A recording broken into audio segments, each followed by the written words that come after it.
Okay, my voice is live. My players are here. They are muted for a sec because I'm trying a new kind of video interaction here, not using Streamlabs Colab, too resource heavy. So we got a good old Google Meet. But yeah, I haven't done these TTRPGs in a while. But for those who are joining, there's a lot of you tonight. Thank you for joining us tonight streaming on the Illusion Horror and Con. And we are going down the path of Elizabethan time Tudor period horror. It's a light horror kind of game tonight, and it's based around the system, the Dee Sanction. But before we get into that, I'd like to say hello to everyone in chat. And geez, I think it's a record number. We have about 13, 15 viewers. And yeah, awesome. Let's see where we can go with this tonight. If we can get from the crowd how we're sounding, that would be cool. I just want to know if our audio is coming through, especially when I bring in the players, because they're on a different audio source than me. And I've been using the same from all the video games and all this other stuff I've been doing. Sound is great. Age of Adventure RPG, you are great. But let's get through some announcements first. I am one of the three nerds that run the Illusion Horror and Con, the other being Bitburg Chef and the Little Scientist.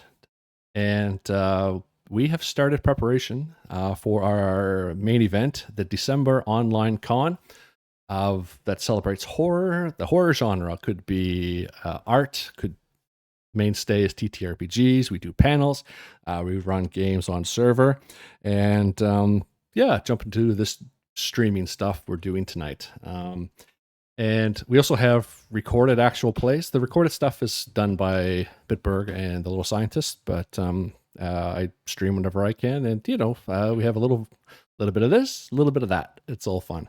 But on the build up to the con, we usually, well, last year we kind of did some streams to build up fun. Just to say hello to the community. And yeah, feel free if you want to talk along in chat. You can probably see on Twitch and Kick. We have a chat box that's live. I have the go away time of the chat up to like a couple minutes, just in case we're role playing and something pops up from the crowd. Feel free. We'll chat back. And yeah, this is just about having fun. But so yeah, tonight is Lost in Translation, the Dee Sanction. That will happen tonight. That's why everyone's here. 16 viewers. Wow, keep pumping up. And in October, I haven't figured out the date yet, but I'll be running an Onyx Path system called They Came From Classified. That is a TTRPG system that celebrates made after the 1960s, 1970s James Bond movies. Fun, wacky time. People who know that system or they came from beyond the grave kind of follows in that same vein. But tonight, like I said, I haven't figured out my November stream yet. Going all over the place. I'm just excited. Woohoo. And November, I haven't figured it out yet. And obviously not streaming in December because that's when the fun starts. But tonight is the Dee Sanction. And this system is created by Paul Baldowski, and sorry if I mispronounced your name. He is the creator of this fine, simple system. You can find the Dee Sanction online at thedeesanction.com, or if you like what you see tonight, or if you like what you see online after searching, you can find his stuff in other systems like Cthulhu Hack, the Dee Sanction, and some others on Just Crunch Games. I will be posting links for that along the way. And yeah, so I think he was going to tune in tonight and kind of watch along, but his crew is currently at Tabletop Scotland. There's a convention going on there, so he might catch us at a later time. Hello, Paul. Thanks again for the art provided here from the Dee Sanction thing, book resource. But other than that, that is... Besides the Illusion Horror and Con, planning is happening. You can find us on our socials below. Those are all kind of our usernames. So you can find us on Instagram, BlueSky, Twitch, Kick, Facebook. We're all over the place. But tonight, I would like to especially thank my players. Back on the zone here. I'd like to thank my players for joining tonight. We have Eerie Lunarose joining, her first time here. We have Phzoul, and we have Baziel, who the former have been seen on Gallery of Souls. And I will unmute you folks now, and feel free to tell folks about yourself, plug something about your business, or just tell people who you are. And we'll save the player, we'll save the player introductions till after my kind of first spiel, but feel free and go ahead. Let's start with Phzoul. Hello, Ryan. Nice to see you again. I'm Phzoul. When I'm not playing Ryan's games and watching my character die horribly, I'm a writer. So I'm the author of One Shot RPG, and I have a new title out. It's called Catalyst and Cinder. So if you like high octane action like John Wick, Ballerina, or any John Woo film, you can find it on Drive Thru RPG. It's awesome to be here. And I don't see any, I'm looking at this character sheet. I looked at the system. I don't see any reason why my character will not survive this. So good. Well, we know just with previous histories, I hope that's so. All right, and next we'll jump to your diagonal, and Eerie. Tell people who you are, and welcome to Streaming on the Illusion. Hello, I am Eerie Lunarose. You can also hear my lovely dulcet tones over on Big COC Energy occasionally, which is a podcast that is all COC. And they play Pulp and Call of Cthulhu Classic mostly. You can hear me doing crazy voices and occasionally, speaking terrible anachronisms into audio history that will live in infamy forever. Nice. And finally, Baziel. Hey, good evening, everybody. Yeah, my name's Baz, or Baziel, or Baz, but my friends call me Baz. You may have seen me on a couple of the different streams on here. I do quite a few streams with Ryan and Bitberg. Really excited. It's been a while since I've been back. It's really good to get with Ryan and you, Phzoul, once again. And I'm really excited about this particular game, especially the setting. Elizabeth, the setting. That's just cool. So yeah, really happy to be here. Excellent. Can you still? Yeah. Okay, I'm still going through. I don't know when I mute myself, but I can see my little audio thing. We are here tonight, once again, playing the Dee Sanction, and this particular scenario has a content warnings. They were posted in the beginning. If you have any, if you haven't seen them, I recommend going back in time a little bit. We practice safety, and we don't want anyone kind of triggered by any of these things that we kind of put out there. So if any of those content warnings are something that could be a trigger, I recommend going offline and following another stream at another time that will probably have different content warnings, probably. But yeah, just wanted to have a safe, horrific time in these times when we stream with you, and yeah, stuff like that. So without further ado, that is all we have. I will be checking chat every once in a while. Players, when they're not in character, feel free to talk out, send messages. We'll try to reply when we can, but we will push this story forward. Okay, so you folks, it is the year 1583. It's April. It was a harsh winter this year for everyone, but the snow has been melting. But unfortunately for your characters, you've had a kind of a rough time, or you've all kind of had a rough life. At a certain point within the last little bit of your time on this world, you have done something, or you have or had done something horrible. And in this time, it was horrible enough that all three of you had been sentenced to a beheading or some other kind of form of death at this time period, because it was that bad. So whether you made it to the point where you've had your last meal, the block under your feet would have been knocked from underfoot. At the last moment, maybe it's a miracle for all you three, but you had the you had the privilege. Maybe you don't know if it's a privilege now, but maybe after this scenario, you met Dr. John Dee. The only thing you know about him is that he's a astronomer, has the Queen's ear per se, but he all offered you an opportunity to continue your life, but not how you would know it. Um, People, common folk, would know. Okay, it would have been reported that you've had a death, and you pretty much go non-existent for the remainder.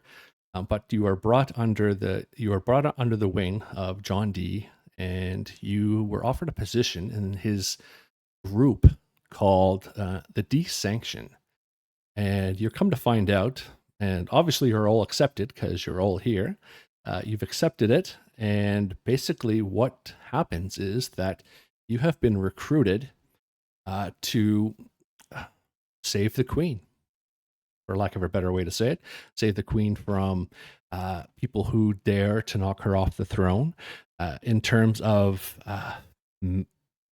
especially in terms of the occultish knowledge or magical threats that could pervade in the Queen's court. Everyone does not know that this stuff exists, but each one of you yourselves are, at some point, you know you're special. You never knew it growing up, living. There's just certain points along the way where, you've just felt special. It all ended in being criminals at some point, but John Dee, he saw something in you, in all of you, and you must be special because you're here. So before we get into this, to get an introduction to who you are and where you are currently are, I'll just ask for a kind of quick character introduction of who you're playing and just, what you want to tell, just to kind of give you the opportunity to kind of go back and forth with each other. But Phzoul, since you're to my top left on stream, but not to my right, go ahead. If you don't mind, tell us who you're playing. All right. Thank you, Ryan. I am playing Fox. I like to cast my characters. I don't know, it's something I've always done. So picture Christopher Ecclesian. He is a horse trader, dealing mainly in palfreys, which are basically a horse popular with nobility because of they're an easy ride, and they're expensive, about 40 pounds, which is about 3 to 4 years' wages for a typical agricultural worker, for example, at the time. And I know you said we've done some bad things, but Fox does not see it that way. He was actually up and coming, making a name for himself, and he sold a horse to a noble, and that noble's son was abusing the horse, and Fox offered him twice the money to return it. The noble refused, so Fox decided to try and steal it. And he had a confrontation with the son and killed him. And Fox does not. He's regrets going to didn't want to go to the gallows. As far as he was concerned, it was a justified killing. So anyway, that's Fox. Eerie, who are you playing? I am playing Grace. And Grace would tell you that he's a scholar from Great Yarmouth.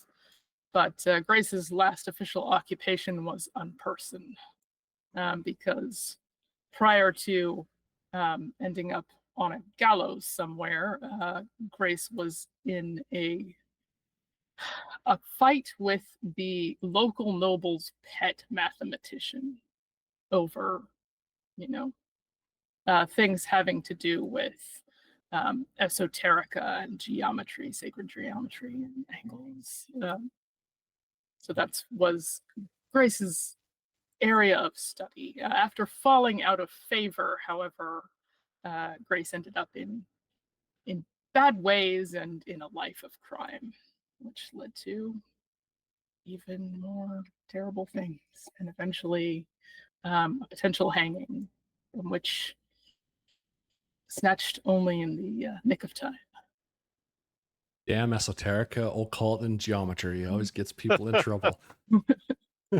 Awesome stuff. And rightly, we finish with Az. Who are you playing? I'm playing Egerton. He happens to be a clerk of the temple. In fact, we see a vision of him. You find him staring at a candle flame, and he's just, Our Father who art in heaven, hallowed be thy name. Thy kingdom come, thy will be done. Hail Mary, full of grace. He just keeps repeating over and over these prayers, and before he looks back behind him, he hears somebody screaming and yelling, and he quickly pulls out the candle, grabs up a massive bundle of different scrolls and whatnot, or things that he's supposed to be carrying. He's basically a clerk. He basically carries messages between the between lawyers and House of Commons, House of Lords, etc. And so he's just scruffling along, trying to keep all these things together to get to his next location. Yeah, he's very much a supporter of the Catholic faith. In fact, he was a supporter of the Society of Jesus at one point in time, who had attempted to do a failed assassination on Queen Elizabeth. He supported it, and that's what he ended up being, well, sentenced to death for. Unfortunately for him, D, for may not for him, Mr. D brought him back out of the depths, so to speak. It's very ironic that he's been brought back to do the exact opposite of what I know, that's what kills me about this, because I'm trying to think, well, what is he? Aaron is like, oh, it's great. This is my second chance. I could probably get through it this time. Yes. Oh yeah, yeah. Awesome. All right, Yeah. perfect. All right, so all three of you are kind of new. Like, you've never just thrown together. Brand new group. Brand new agent of D caucus has started, and you are ready to prove yourself, because this is your first mission. What you do know, why the hell are you going to Poland? That is probably the main question in all three of your minds here. But you, whether you were listening in the shadows or just heard stories, the common folk don't, some might believe in magic and have trepidations about the subject, but normally, it's topics like that aren't discussed. It's all about the church. It's all about the queen and protecting the realm. But Dr. John D and yourselves, and he's talked to you three and informed you, kind of opening your eyes to, yes, this stuff is in behind. It does happen. And this is your opportunity to make a second chance in life and for yourself. Egerton, you might speak up a little bit of this. But in terms of why you're going to Poland today, a few years prior, one of the kind of Poland dignitaries was in London in the graces of John D and some of his entourage, where the good doctor, tried to make this dignitary of Poland believe, like, I need to go talk to your king because there are these magical threats that do exist, and your king needs to know. He was basically laughed at. And this was a few years ago. And fast forward a few years to where you are today. There's a new king of Poland, King Stefan. And John D and his companion on this trip, Edward Kelley, they have both brought their wives with them out of their own coin and pocket. Of course, Poland and London aren't going to fund this little trip. But the king of Poland's like, all right, you said, Mr. D, you have proof that angels exist, that there's this magical threat that lingers behind the veil.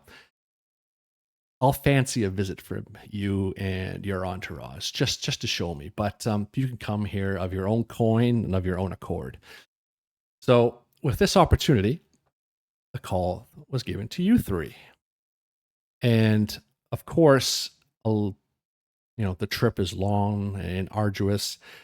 Most of the time it was on foot for you folks because the roads were very rough. But eventually, after a long travel of time goes by, you folks arrive in Krakow, Poland. You yourself, you're not going into the city; it's just the outskirts. But you are tasked.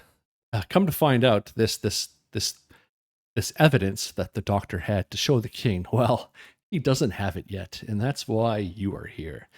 Um, Apparently, there is this relic that is somewhere south of Krakow, where there is an angelic relic that has the power to talk to angels, specifically maybe the angel Uriel. And it's the job of you three folks to go find this relic and bring it back so that the good doctor, who is all giving you second chances in life, maybe a third, maybe a fourth, who knows, to bring back this relic so he can prove to the king of Poland that magic does exist and this is a threat that needs to be handled. And you three are on a road going south out of Krakow. You meet various people along the way, wary traveled merchants, haggard-looking peasants. Obviously, the closer you are to town, the more people you see. But and if horses aren't afforded or anything like that, nothing is paid for. So you're all on foot, and it's a day's travel. You travel for the day. You're able to find a barn to kind of sleep in on the side of the road. But then the next morning comes, and you get to the spot where your journey begins today. And you could ask, how do we know where to go? How do we know where we're going? What has been guiding us? Well, before you left, you were able to get a small vial of spirits. And in this small vial of spirits, you were there when Edward Kelley took one of his eyelashes, ping, and put it in this vial and put a cork stopper on top. And along the way, you've tried this thing. It acts like kind of like a compass. He says, follow the eyelash and you will find the relic. And this has been kind of your pointer south. Actually, you've taken it. You've tried playing with it a little bit. You move to the left. It slowly swivels in the liquid spirits and it points south. And no matter what you do, you shake it. It gets a little bubbly. It settles down, but the eyelash points south. And where you are now, it's the first time it has turned in this whole day and 4 days of sleep of this new day. You get to kind of like this T in the road, one path east, one path west. The eyelash turns west, and it looks like it goes into a forested area, and apparently that is where the relic is. And this is where we kind of start today with you folks. The traveling has been arduous, wet. The ground is very hoary.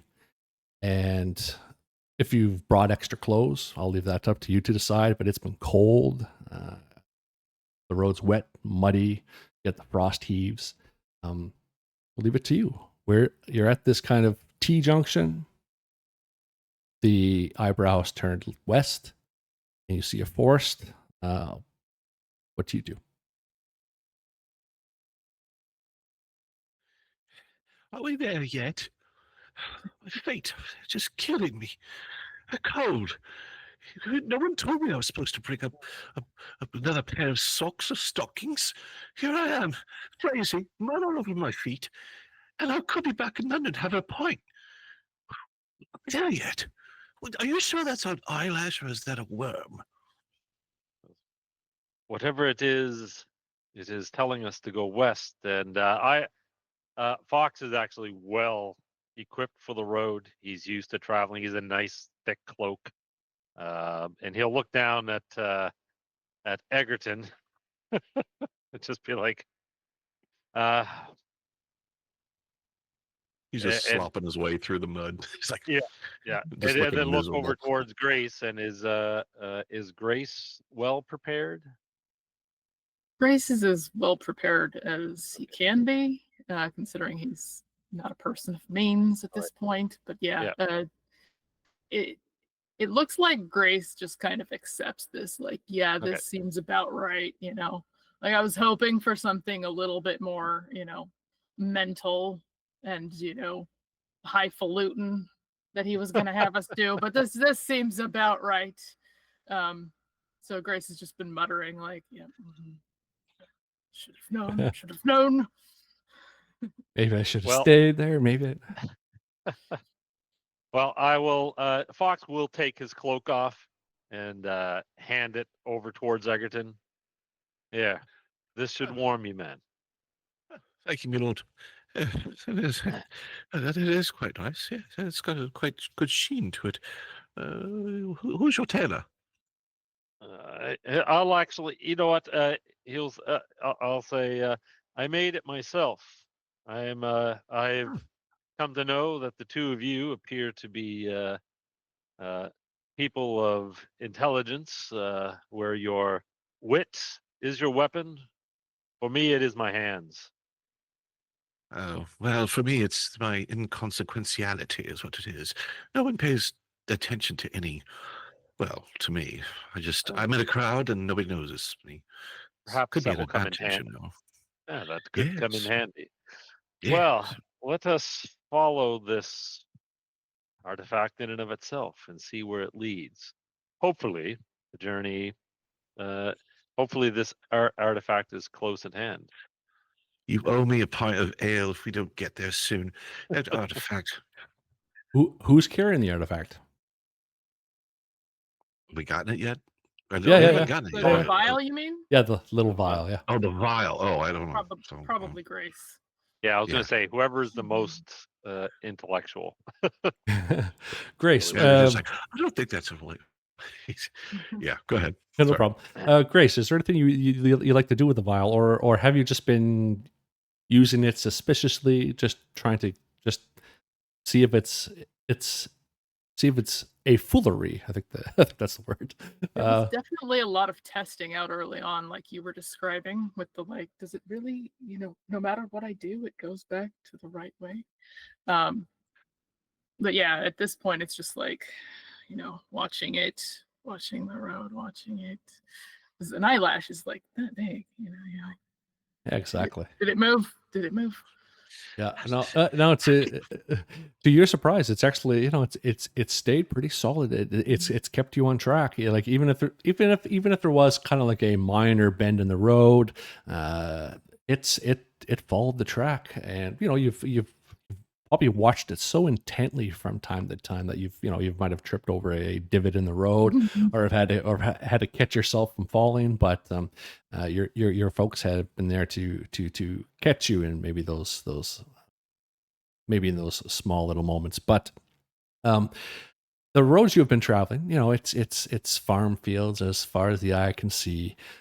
How you can kind of see it here. But that particular road that you're going down, and I have to go back and forth between scenes here because I don't want a spoil alert as I go through these different things. So I will just jump back and forth so you folks can see on stream. So when you look west, it goes from those farming fields to an edge of a forest. And when you get to the edge of the forest, it's gotten colder just because the canopy of the forest blots out the sun a little bit.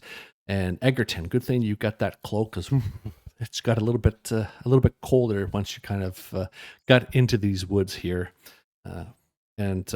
But for Grace and Fox, it's gotten chilly. Yeah, it looks kind of muddy. So kind of trudge ahead. But Fox is He's wary. He's a man of the roads. He knows that not all roads are safe. So he's going to be mindful of the. His eyes are going to be on the shrubbery, not necessarily the road itself. As we go ahead. Yep. Okay. Yeah, that's no problem there. And as you three kind of go along, the weather, even though it's cold and post winter, you still have those effects. The gray, the gray sky. The sky is gray. The rain has kind of started to come down. Most of the leaves are catching, the fall of the raindrops, but it increases in intensity a little bit, and you have to kind of put your either your cloak or your shirts up around your neck because it's coming down at a good pace now. But you eventually get to an end of this path, and you probably walk less than 200 meters down this path, and it goes down over a slight hill. And what you see is a farm, and this farm sits at the bottom of a low hill just north, and you can see kind of different structures. It looks like it's between 20 to 30 acres of land, but you folks stand at the boundary of this place, looking for people, looking for anything, and it's quiet. And no livestock? There's some livestock. Looks like there's there's a smallish river that cuts the piece of land in half, flowing from west to east, and but they're all kind of they're all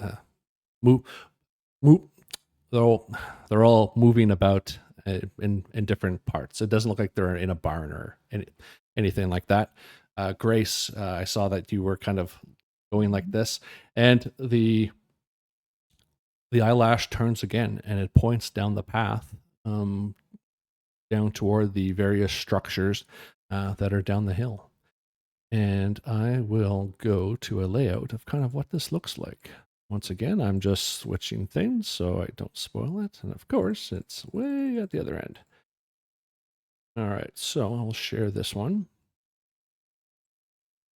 And this is what you see.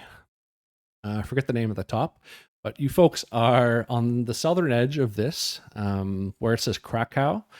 There's the boundary of the forest, and on the right-hand side is the path that goes down to this little farm area.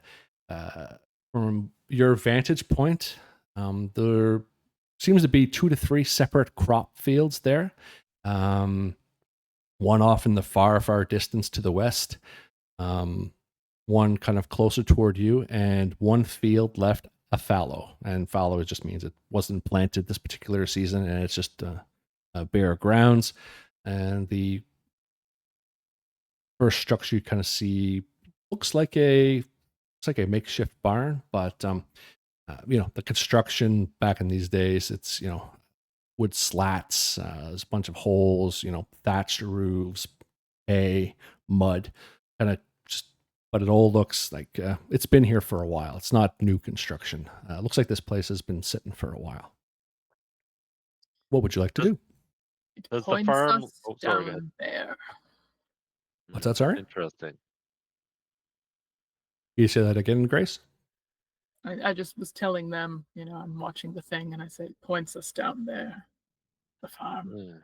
Interesting. Do you think they have rabbit stew? My belly's so hungry. So growling. Pints, rabbit stew. You definitely would be better off in my friend, than Yes, on the road. We're in Poland. I don't know what they have in inns here. Well, it could be terrible.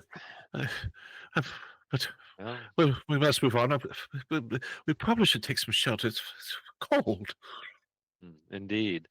You can tell a lot about someone by how they treat their animals. So I'm actually going, can I get a read on what could I guess as we're approaching, the livestock, do they look healthy? Are they well fed? Yeah, well cared for? Yeah, but we'll roll that. But Grace, you were kind of out in front first. So, but before you start walking, I'd like you to make the first roll of the game, and I would actually like you to make an intellectual challenge roll, please. And on your sheet, it's a D8. And so for people who don't know the system, there's 3 stats: intellectual, physical, and supernatural. All roles are covered by this in the game. And in case of Grace, she has a D8 in intellectual, so she gets to roll a D8. If there's a 1 and 2, or sorry, if they roll a 1 or 2, that is a failing forward, which means if they roll a 1 or 2, they fail. Something happens to hinder them a little bit, but the story doesn't stop. They still kind of get a clue.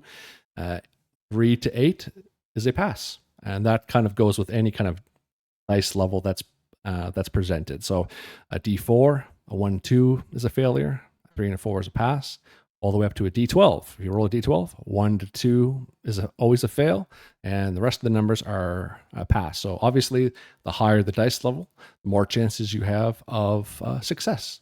So Grace, please roll a D8 level intellectual. That is a 7.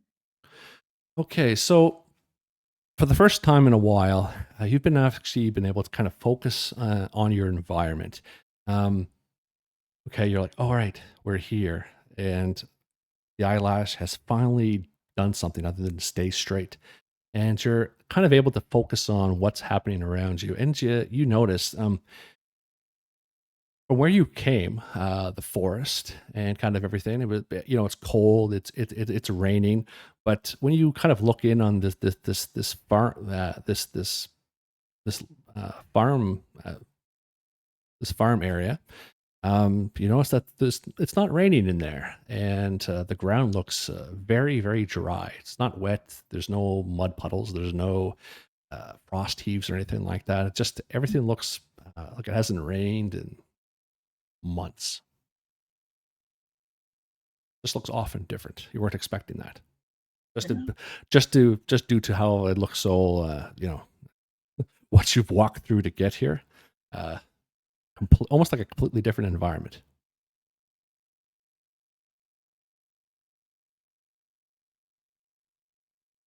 I will definitely point that out to the others, just in case they haven't noticed it. So does that mean the crops look like they're in bad shape? Well, now that you said you're kind of walking toward this field a little bit, so you're able to kind of check out the rye field. Give me for Fox. You can give me an intellectual roll too. Okay, I have a D6 in that, and I rolled a 6. What was your question again? Sorry. Well, so Fox was trying to get a gauge of how well maintained the farm is. His area of expertise is animals. So, but since Grace pointed out that there seems to be a drought here, he's looking at the crops and looking at the animals to try and determine whether or not this farm is in good shape or is it in trouble. Okay. In trouble. Okay, and the animals. So are the animals not well cared for? Well, first the crops. The crops look like they haven't been tended to, and they look diseased. Okay. The animals on the other side of the river, past that kind of stone bridge place. They're kind of far out, but when you get to that kind of first structure that you've kind of gotten up to there, it is a substantial building of seasoned timber, and it has a slanted roof.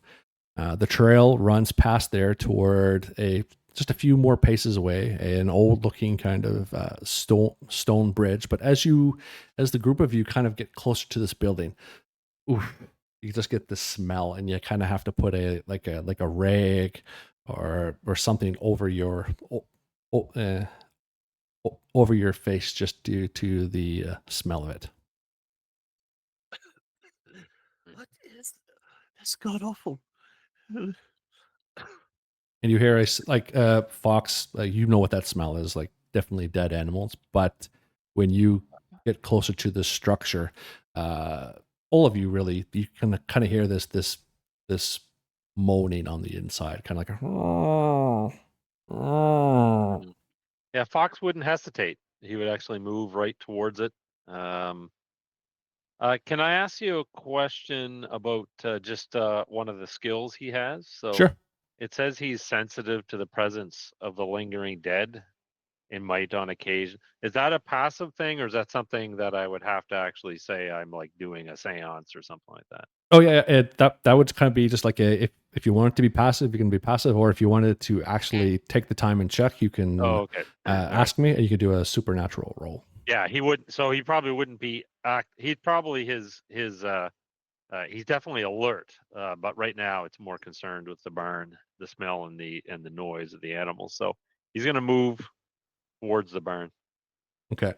When you get up to the side of the barn, there's this pen on the right hand side, in a various state of falling apart. But there's this knocked over feed barrel, and there's feed on the ground against the wall, against the right hand side of the wall. And when you get closer, you just see this long, bloody tongue just come out of the bottom of the barn, and it looks like it's trying to get to the feed. Oh my God. He doubles his step. Okay. You get to the front of the barn, no problem. There's a loop of rope that's strung between the two handles of the double door. If I can't unravel it quickly, we'll cut it. Oh, it's lazily just wrapped. You can just take Oh, your okay. one All right. hand and Yep. yank it off. Yeah, you do that. The door's kind of fling open. There's 8 stalls. Each stall has a dead cow. But the pen in the right hand corner in the back is where the one that's kind of still alive. If you walk in and see it, it's basically just trying to get to the feed that's outside. All right. Well, I'll go. Grace Egerton, grab some of that feed. It's Right. right. Egerton just reluctantly goes over. It stinks in here.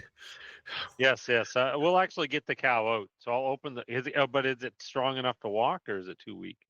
You think it's too weak? Okay, so let's get some food into it. I mean, his job is animals. Is this cow too far gone, or is it south? No, it's not too far gone. It will take a few days of actual care if you have time for that. But it's completely up to you. But what actually catches probably like Grace and Egerton, kind of when you go in there, Fox is just kind of he heard the noise, he saw it, but it's what catches your eye in the other stalls. The other kind of the other ones that are in this barn. Looks like it's been months, weeks or months maybe, but where there should be skeletons of these animals, kind of like like leather. It's like the skin is just dry, taut, and like the muscle mass and everything's just kind of like sucked up around the bone. It doesn't look natural. They look pretty much like dehydrated. Yes. Or emaciated. Okay, so is that last one there? You looking at me, Lord? That one there is it diseased, Lord? Is it? If it's not diseased, we could have dinner. Yes, we could. A fox will turn around and give him a glaring look.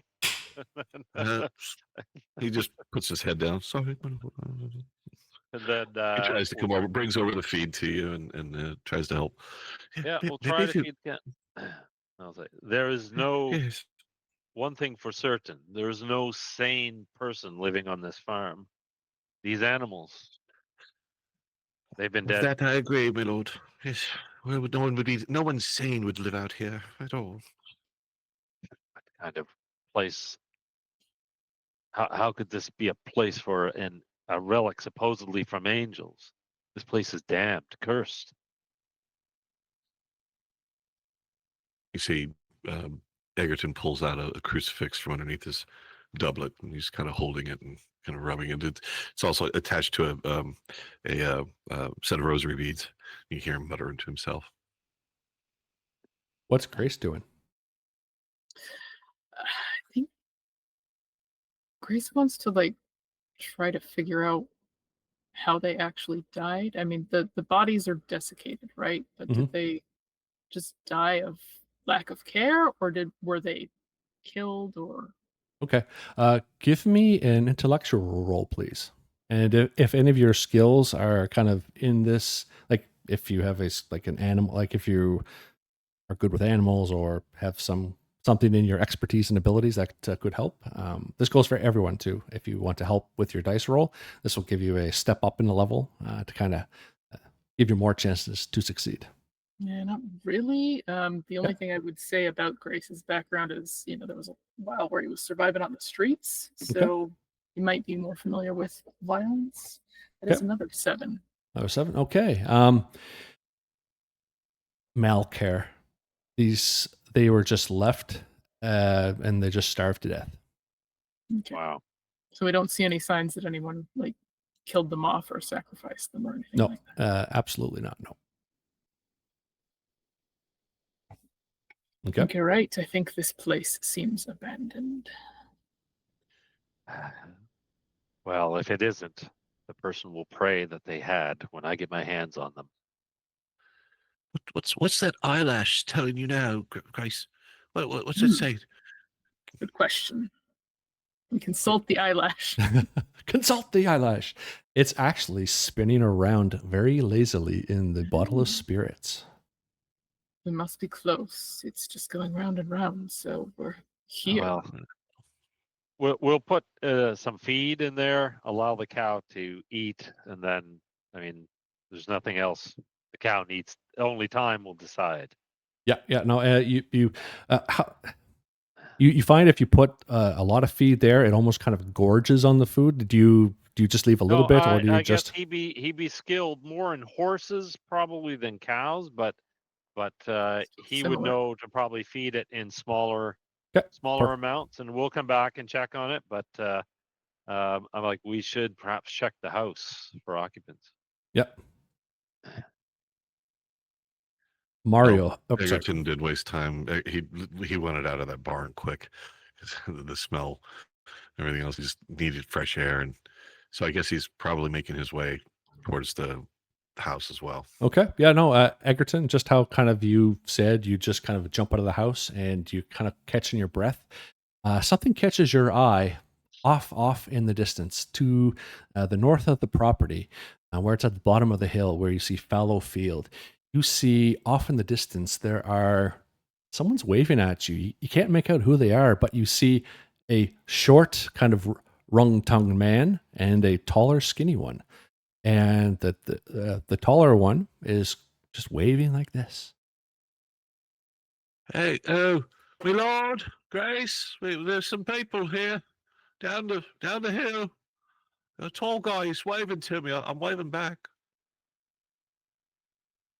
Wasn't expecting to see any people, so Grace will rush out and try to take the measure of whoever's out there. Okay. Yeah, Fox similarly, he'll come out Next and to just you. take a look at them. Yeah. So it's really hard to kind of distinguish their features. Basically, one's tall and skinny, one's small and round, and the taller one is just like it's gone from waving to kind of like, hey, like there's no vocals, just like waving you like to come here is what you see. I think it is time to get some answers, and Fox will start striding towards them.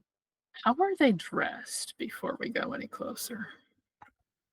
Let's see if you can figure that out. You can give me an intellectual roll, but since they are so far away, I'm going to ask for a step down. So instead of a D8, you'll have to roll a D6, please. You gonna roll on this as well? Yes, totally. Okay. 4. 4. They look like you think you see tattered coats, long straggly hair, and you think it looks like farmer clothing or like peasant farmer clothing maybe. But the faces look distorted. They look both their heads look like they wouldn't be. They don't look like normal sized heads. They're very small. Interesting. my eyes. I can't quite say. It's just something he's rubbing his eyes. That looks weird. I think Could it looks like my. be the distance, but these fellows don't look right. I think we should be wary. He grabs a hold of his Yeah. dagger hilt. Exactly, walks yeah. away. It's like, unsheathe the Mhm. dagger. Mm. Dagger at the back. And I'm just going to post this and see, just to give you some visuals here. Pretty much what you're looking at right there. Just a scarecrow, or yeah, Oh. off in the distance. Kind of looks like Oh. that. Yeah. Oh, it's Oh, wow. just a scarecrow. Any plump crows over there? I'm starving. Look, me some crow's feet, some porridge, or something. Yeah, that was based on your role, Egerton. You're like for I rolled a 3, so yeah, but yeah. it was yeah. Yeah. So with you and Grace together, you kind of make it out. And when you two really focus, all you see is just like you don't even see them waving anymore. It's just like the scarecrow. It's just the scarecrow pose. This is Mm. This is just horrible. Oh, my lord, Mr. Fox. Yes. He's waving. It's just a scarecrow. It's just a scarecrow. Why are I- there two Hmm. together though?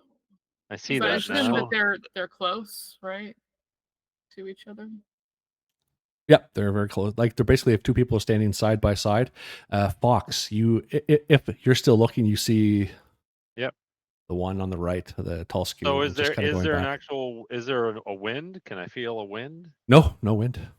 Actually, since you said that, give me an intellectual roll, please. A 3. There's no wind. There's no animal sound. There's no bird song. It is eerily quiet on this whole property. Oh, voice that's like there's something definitely wrong here. How is that scarecrow waving So with not even a breeze? you did see that too. Yes. So It was far off. I'm pretty sure it's me hunger. That's what caused me to have this sort of vision. The All of hunger's us? all over. Yeah, no, I could have hallucinated. There's no food. I'll I'll again look at Edgerton. I'll be like, well, let us perhaps it is worthy of a cursory look. Let's see by what mechanism this arm is moving. And Right, you are, my lord. Trudge on, trudge on. He grabs Oh. his dagger and Yeah. punches on behind you. stride up to the scarecrow. Okay, so three of you gallop on, Monty Python style. Well, we won't say that. But before you get to the bridge, and another weird thing, there's on the right hand side before you get over the bridge. There's this kind of like a 1 foot square postmark hole. Like if there was a 1 foot by 1 foot kind of post put into the ground, but it's not there anymore. It looks like someone had put dirt over it at some point. And besides that, it's pretty close to the small river, creek, maybe brook. Call it brook, small river, big brook. And you look at the water. Even Egerton or Grace, Fox is kind of looking up. Or actually, Egerton, you were talking about like why would they be waving and stuff like this. So we'll say Grace. Grace, you notice that the water is not moving like water usually does. Like it looks like water. But it looks very like jellyish. It almost looks like thick. Like if water could be thick or something, it just looks off. Mm. Egerton, not paying attention, goes over and starts to. I've got to wash this. No, It's wait, got this mud on my face. wait. Oh, what? Yes. What? Look, it's like sludge. I've seen the Thames like this a few times, but In summer. I've never even seen yes. the Thames like this. It looks clear, but it's not Is it clear. is it moving? Take a stick The and water? poke it. It's moving very slowly. Like if the way Okay. jelly moves, it moves like Okay. that. And Grace, you go. There's lots of dead sticks on the ground. You pick one up. You go to poke it. It goes. It's like bloop. And when you bring the stick up, it's like it just drips off very slowly. Ah. Yeah, I'll stay away from that, my lady. Yes. All right. I'll be like, well, I'll look towards Grace and be like, have you ever seen anything like this? Never. There's no rank smell or anything like that. It's just thick. All right. I guess we'll cross the bridge. Okay. And the scarecrow's still waving. Yes. All right. Do we have to actually walk past the house in order to get to the scarecrows? The house on the picture there, it's further off to the northeast. Okay. It's that bigger structure. So What's the building directly in front of us? it's a small it's another barn. Oh, okay. And around this barn you see actual animals that are alive, and they're walking around. Some pigs, chickens, And do goats. they look healthy? Not as bad as the cows that were locked up and couldn't forage. Okay. But given your expertise and kind of what farming and various things like that, it's like the animals that are around, they have eaten the ground down to the dirt. Oh. And you see some chicken carcasses that are around, some bones. You think the pigs might have gotten hungry and eaten a few chickens and stuff like that, but otherwise, like, malnourished to a point, but still lively. All right. Any more details on the scarecrows now that we're closer? They're about 200 meters away. Still waving you to come on over to say hello.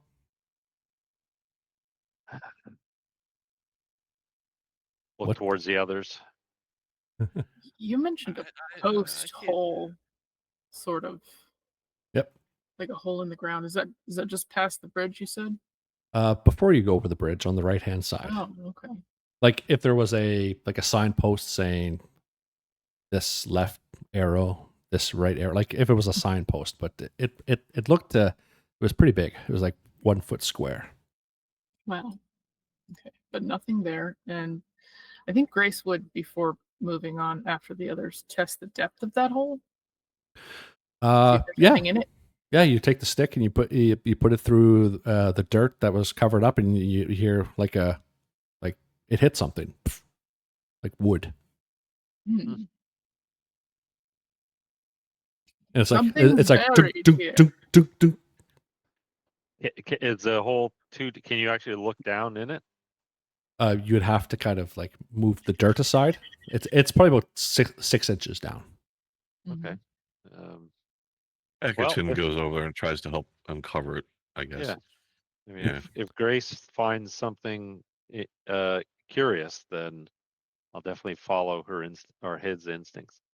Yeah. It seemed like it sounded like wood, but still, Grace is gonna cover over the hand with the cloak and reach inside. Yeah, sure. So, Grace, you start digging, and Egerton comes over, and you folks dig up. It's about 6 to 8 inches down, and you dig up what looks like to be there's the remains of a tinder box, which clearly extended into some sort of cabinet above the ground. There's some different looking pieces of that. The base of this kind of box, it's weighted down with rocks. Pieces of splinter wood that might be found if the earth around the post you've dug through enough. And both the your gaze kind of goes back to, you might pick up the little vial again, and you look at it, and it's still spinning at the same speed. Hasn't changed. No matter if you go left, go right, turn it upside down, go back, it's just at the same speed, going lazily just around and around. Did it change wow. at all when going over the river or the creek, whatever you want to call it? Hasn't changed since you've started paying attention to it. Okay. Okay. It's done the same thing. Well, I am surely vexed. I'll point to the Yes. tinderbox. What would be the purpose of burying this? Do not know. Did anyone? Did you open it? Each one of you can, if you'd like, each one of you can give me a step down, so one dice level lower of a supernatural roll to see if you can figure out what something like this could be, Okay. Okay. or intellectual. It's up to you. So I rolled a 1. Yeah. You haven't the faintest clue, Fox. Maybe the animals are Rolled still a on. 4. Maybe the animals are still on your mind. Mm-hmm. Egerton rolled a 4. Okay. What about Grace? 3 on my supernatural dice. Okay. As a D4 instead. Okay, cool. So yeah, Egerton and Grace, you two seem to be, have your kind of wits about you in this, and you think particularly this farmer, if it looks like he's having bad luck with his farm. So they sometimes, maybe for good luck, they would put some kind, like whoever owned the property, they'd put a signpost somewhere on, and they'd put in, some mementos. Could be religious, could be personal, could be something that's passed along down in the family, and they'd put it there for good luck. And if it's not there, usually bad omens. Mhm. But usually what's ever there, it's usually supposed to be for good luck, good fortune, and stuff like that. So no, Oh. this tinderbox. Did you say I know what this is. Yes. it was broken into, or Yeah, long ago. We'll continue your roll. Like with the way the dirt was put over the hole, it hadn't been touched in months, maybe. So maybe it was broken into or taken away at a certain point, but definitely not recent. And your thoughts go to how malnourished the animals look in the state they're in, and just maybe talking back and forth with Fox a little bit on his experience, and just how the crops look. Looks like it's been a while that this place has been falling apart. This place is cursed. It's got to be. No question. I am unnerved by those scarecrows. I do not wish to turn my back on them without first seeing how it is that they are moving. understood? Strangely, I don't feel comfortable. I don't know what we should do. Well, you can hold back if you wish, Egerton, but I'll look around. Is there a pitchfork Yes. around? I'm going to grab the pitchfork and then walk towards the scare. Oh, 2 hands now? That's unusual. That's not like they're so it's Right? changing. One arm's It's getting different. tired. I had to go the other one. Yeah. Okay, but I guess that's clarification. If it's just the same movement all the time, that could be It's not, though. explainable. It's not, But if though. they're changing their movement, that's very unusual. Yeah. Yes. But the movements have definitely been changing. Okay. All right. So approach cautiously with the pitchfork. And Egerton follows reluctantly from behind, but he Yeah. does have his dagger pulled. So I will back you up, but yeah, you can go first. Okay, so all three of you kind of start your way up the fallow field. And when you get up there, it's a gentle rise toward the northern bounds of this place. The ground tends to be more soft, uneven, with sprouts of wild grass. So it does take you a little bit to get there. And at a certain point, the grass is so tall that it obscures it obscures the view of these two Oh. supposed scarecrow, but you push your way through. It's just a small point, and Okay. there's no motion, and they're just two scarecrows standing on two poles with their heads to the side, with big old turnips for heads. Those are some big turnips. Turnips. Oh, they're good. I used to like turnips. He's looking at the scarecrow. Are the turnips like, fresh, or are they like really old and disgusting? Yeah, and they look like they're in some form of decay. But Egerton, they might be good to eat. It's hard to say, especially in this cold. You might be able to whip up something back in the longhouse. Who knows? Don't But eat anything here, Egerton. Yeah. We could take it back. We could make a stew. This is a small stew. Um, There's a little. I'll just shake my head. Fox is going to destroy one of the scarecrows with the pitchfork. yeah, you do that. Some hay comes out. The front of the clothes rip a little bit, and on the side of the I don't want to say it, side of the more wrung-tongued one, there seems to be a coin purse attached to his side. Its side. Sure. I'll take. Actually, yeah. I'll actually point it out. Purse. As I move to the other scarecrow to destroy it, I'll say, Grace Egerton. Looks like there's something attached. Me money. Sovereign. He rushes over. Picks it up. Yep. Yeah, no, you open up and there's 2 copper coins inside of Polish domination. Oh, are these worth a penny? Are these worth anything, Grace?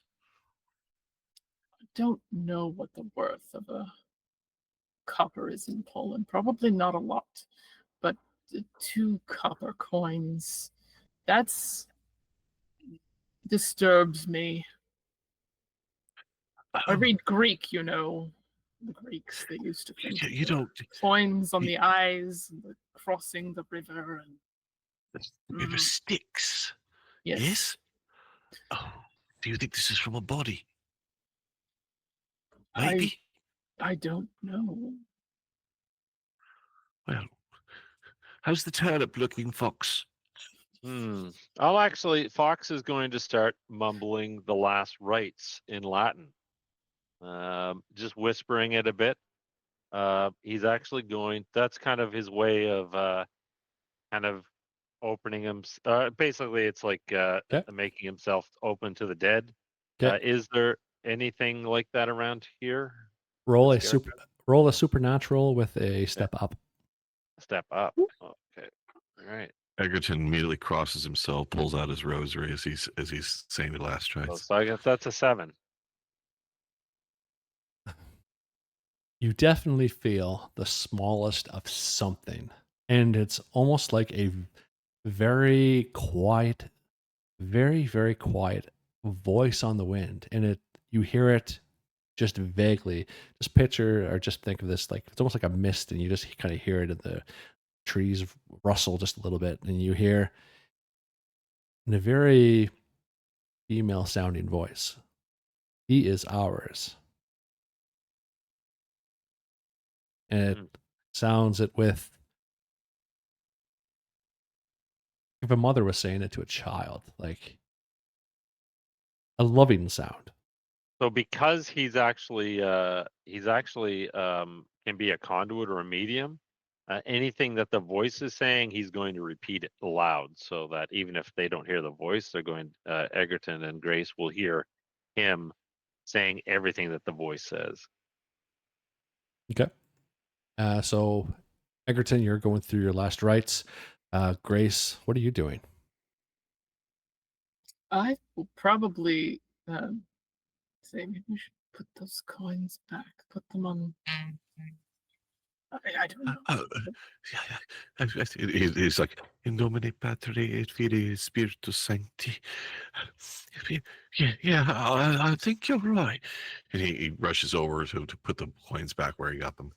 So the coins are you go to do that, and you see the coin purse is back on the rotund man's or scarecrow's waist, and there seems to be it's weighted down a little bit.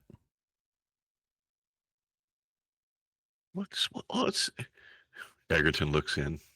2 copper coins. There's 2 more here. They were definitely in your pocket or in your hand or wherever you had put them. So they're not in they were in my hand actually. So they're now gone from my hand and now in the bag. Yeah, they're not there. And I think that would be a good point for you to give me the first unraveling roll, which is the sanity mechanic in this game, please. Oh, okay. And just for everyone, this is a horror system. Unraveling, like I said, is kind of like the sanity mechanic in here. Everyone starts at a D8 level, and they have to pass it, or they might grab a condition based on something that obviously just happened. Egerton had the coins in his hand, and now, poof, they're gone back on the man, and there definitely should be in his hand. All right, perfect. So you Rolls roll a 2. You roll the 2. So what that means is this, for a religious man like yourself, Dr. D told you that magic exists, but you've never seen it. You have just seen something magical happen, and it's unnerving. You cannot handle it. So unraveling goes from a D8 down to a D6. So that is your new level. And Okay. please give me a D8, which is your immediate effect. Then a D6 will be prolonged until you take a long rest. 3. 3 on the D8. Mm-hmm. Okay. This is the condition called the black bile. Overwhelmed by extreme emotional stress. Egerton, or Fox and Grace, you see Egerton's eyes just fill with tears, and he just starts sobbing at this. And until you're away from these scarecrows, anytime you try to make a roll or challenge or something, you have to first roll. We call it take a chance, and if you don't fail this chance roll, you won't succeed at anything because you're just like, oh, this can't be. This ball. It's so sad. It looked like me, Mum. And roll a d6 to see what your ongoing consequence is. Okay. That would be a 4. 4. Okay. All right. Due to this emotional state, you are crabby or crabbed. You are prone to sharp changes in emotional state. You are short-tempered, sharp, and loud until you get a good night's sleep. So you're basically just unnerved. But okay. Yes. What is wrong with you? What has happened? You don't understand. She was beautiful. And I was crying. It's so sad. And you, it's all your fault. It's all your fault. But it's not so sad. And I've got. Oh, but look at the smile on this scarecrow's face. It's what. But you did it. It's terrible. Oh my God, what's wrong with me? I can't take it. And he kind of coughs. I'm gonna smack. Fox is gonna smack him. He yelps. Pull yourself together. I've tried, my lord. I've tried. It's awful. I swear, it's awful. Magic's real. The witches are here. I swear. They've got to be here. I'll look towards Grace. What happened to him? What did you see? Well, I told him to put the coins back, and apparently they were already back. You fool! You fool! It is. You are this upset at a bit of trickery, and I will actually take a coin, a shilling out of my pocket, put it in one. So Fox actually has magic tricks like sleight of hand trickery. So I will show him, make it disappear in one hand and appear behind your ear or whatever, and I'll say, "Don't you see? It's just, Okay, so okay, hold on. All right, hold on. So Fox, okay. you can give me a physical roll to see if you can do this. I can do with a step up. Oh, okay. All right. And I'm assuming I'm intellectual to as an opposing. to see whether or not I actually Sure. believe this stuff or Okay. not? Or... Yeah, I got a Okay. 4. Okay, so Okay. so since you're still around the scarecrows, roll they call it a take a chance. So it's just a normal d6 roll. On a 1 to 3, you can't make a roll. On a 4, 5, or 6, you can. This is for Egerton? Yeah. Yes? Yeah. Okay. Well, he I rolled a hate the 6. scarecrows. Chat. 6. Okay, all right. So you could roll an intellectual roll, and since you are still I'll still ask for a step down because you are still around your sense of fear. If that's okay. I'll make him a D6. So. Okay. Oh, he rolled a 2. You believe him. Fox, what happens? We're walking with a warlock. He's damned. Most things that we see as supernatural or magical is just common trickery, my friend. Keep it together. Now there is something definitely strange about this place, that is for certain. But do not be unraveled by a simple trick. I don't know if it's tricks. Egerton, the last time you went through this was with that poor girl. She did it the same thing too. My lord, of course, my lord. He pulls out his rosary and begins to pray. Let us get back to the house So and away from the. yeah, so in this current situation, Egerton, you think, I don't know, you think Fox is a warlock or something. He did the same trick that the thing with the thing did. Maybe, holy crap, he can do that now. And I just seeing Grace. I'm just seeing his crucifix. Stay away! Stay away! and I'm just seeing Grace off to the side. course, It's like, Fox. oh god, he's lost it. Mhm. Grace is just kind of like, okay. He's evil. He'll turn you into a toad. Lord Jesus, save us, preserve us. So Fox is going to finish destroying the other scarecrow. Going to make sure these things are down. Yep. You take the pitchfork and you knock them off their posts. You rip through the clothes. Hay flies everywhere. One of the turnips goes down the hill. There's only one coin purse on one scarecrow. Or they both have it. Just on the smaller rotund one. We'll pick up that coin purse and throw it into the field as far as I can. All right, sounds good. You reef it. Then turn around and I'll grab Egerton by my cloak and start guiding him back towards the house. Okay. And Egerton and Fox, you were both in a position, but Grace, you are calm and composed and still have your, I'd say, mechanical faculties about you a little bit. As you're just standing there watching, your gaze is toward Egerton and back down the field. I want you to give me a intellectual roll, please. No modifiers, just to see if you notice something. That's a 3. I will go back to the handout of the farm. So you were pretty much on the top of Fallow Field at the most northern point. And you roll a success, so you notice a few things. The boundary of the forest to the north, you still notice that everything is dry, and actually, come to think of it, the way stuff is, like, you notice the leaves on the ground, the way the way the crops look, it's like they're all like if it was fall and not the beginning of a bad winter, beginning of a cold spring. Like everything is, you see brown leaves, everything is just dry. It almost, you get the sensation that it feels like fall around here. Then you look out toward where the rye field is, and you see that little circle patch that's on the handout photo. There's something strange. There's something circular down there. It looks out of place, but you're so far north in Fallowfield, it's hard to make out. It's kind of like when you guys were down by the the first barn, and you just see two figures of the scarecrows just kind of going back and forth like this, waving you toward. It's that far off in the distance, but it looks like matted or beat down, like there's ruined crop all around it, but there's the circular kind of just thing in the field.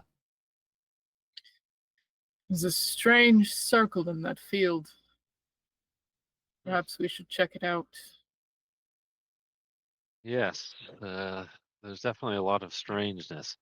Why don't we see if this place see if there are occupants in the house, and then we can head back in that direction. Grace, I'll do what you want. He's just looking at Fox wearily, still holding and rubbing his crucifix or his rosary. Yeah, we should, maybe we should check that out. Yeah, it could be it. The relic could be there. I suppose. Well, it's back. The circle is back across the bridge. Is that correct? Yeah, back across. In the rye field, yeah. 'cause Yeah, we're that whole circle down. Yeah, okay. So, on higher ground right now than that. well, since we're here, let's just quickly make sure that there are no occupants, and then we can head back. In terms of a circle, when you say a circle, do you mean like a dome or like a crop circle type thing? Crop circle More kind like of a thing. crop Crop circle. Oh, yeah, okay. everything's All right. Okay. pressed down. Yeah, press down. Yeah, Okay. exactly. Interesting. All right. Is that so? Yeah. So what would you? Fox will go wherever the group wants to go. Do you want to check the house first, or do you want to go back across the bridge to check the circle? I'm fine with either. I just wanted to let you know about Okay. it. Actually, The other thing is that there may be something wrong with the season. This isn't With just the a season? strange localized drought. It's almost like, I don't know, but with the water, I don't know. It could be that, but Well, we were experiencing rain. If I look back in the direction of the road, the direction that we came from, into the sky, can I see rain clouds from here? It's like a gray mist. It's Oh, okay. like it's almost like a lingering fog, but it's hanging in the air. But when Fox looks back toward the boundary of the property, the trees are just soaked in the gray mist, which has kind of just descended down from the sky, and it just you look around the whole property, and it's just unnaturally just hanging on the boundary of the whole farm. But not coming into not coming into No. the farm. Not passing the forest. Forest All right. mentions when Fox mentions the house, I get thinking of his stomach, which is still growling incredibly loud. Maybe we should. He looks at Fox wearily, but thinks maybe he's right. Maybe we should go to the house. Maybe there's some food. Food would perhaps be good if it will settle you. I'll say. Let's check out the house. Okay. I'll keep the pitchfork. Okay. You keep the pitchfork, no problem. So the three of you, I assume, head back down Fallow Fear toward the longhouse. Is that correct? Yeah. Yes. Okay. Go back to going through some handouts here and getting the right one. It is this one, and we'll go on back. So it not exactly looks like this, but pretty much the kind of the general state look. So on this kind of image I'm showing here, just picture the front of this longhouse. It's 2-story, but there's two big double doors in the front. There's no rope that hangs on them, but when you folks kind of get down, there's this. Once you've kind of got back down to the barn area, there's this little chicken greets you, Grace. It's just it starts following you and looking at you. How chickens kind of do the head motions, like just starts following you. and it follows you three to the door. Better And stop following this chicken. It'll make you a dinner. does look tasty, Egerton. Mhm. Definitely not a We didn't have turn up. other presents. And Egerton, you've calmed down a little bit too now that you've kind of gotten away from your source of trepidation. You're Okay. feeling better. All right. So he goes up to the door and just listens. Anybody? Can you hear anything? You don't hear anything. No. These walls are pretty thick, and these doors are, well, they wouldn't be airtight. This is the 1500s. Give me. Let's see if you can hear anything. Give me an intellectual roll, please.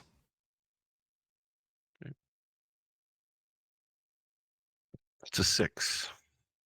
You think you hear breathing, but it's further on in the structure.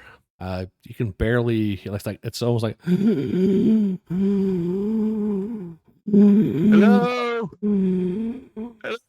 He What? pounds on the door. What? There's someone in there. I think he's snoring. The doors buckle a little bit, and you able to kind of peek down the crack in the middle. They're pretty stuck together, but you think there's a bar, like a long bar across on the inside. Oh, it's locked. It's got a bar across it. Grace Hey. is going to try to put the dagger through and lift the bar, and then Good one. shove. Very good idea. Okay, Right. give me a physical roll, please, to see if you can work this out. Yeah.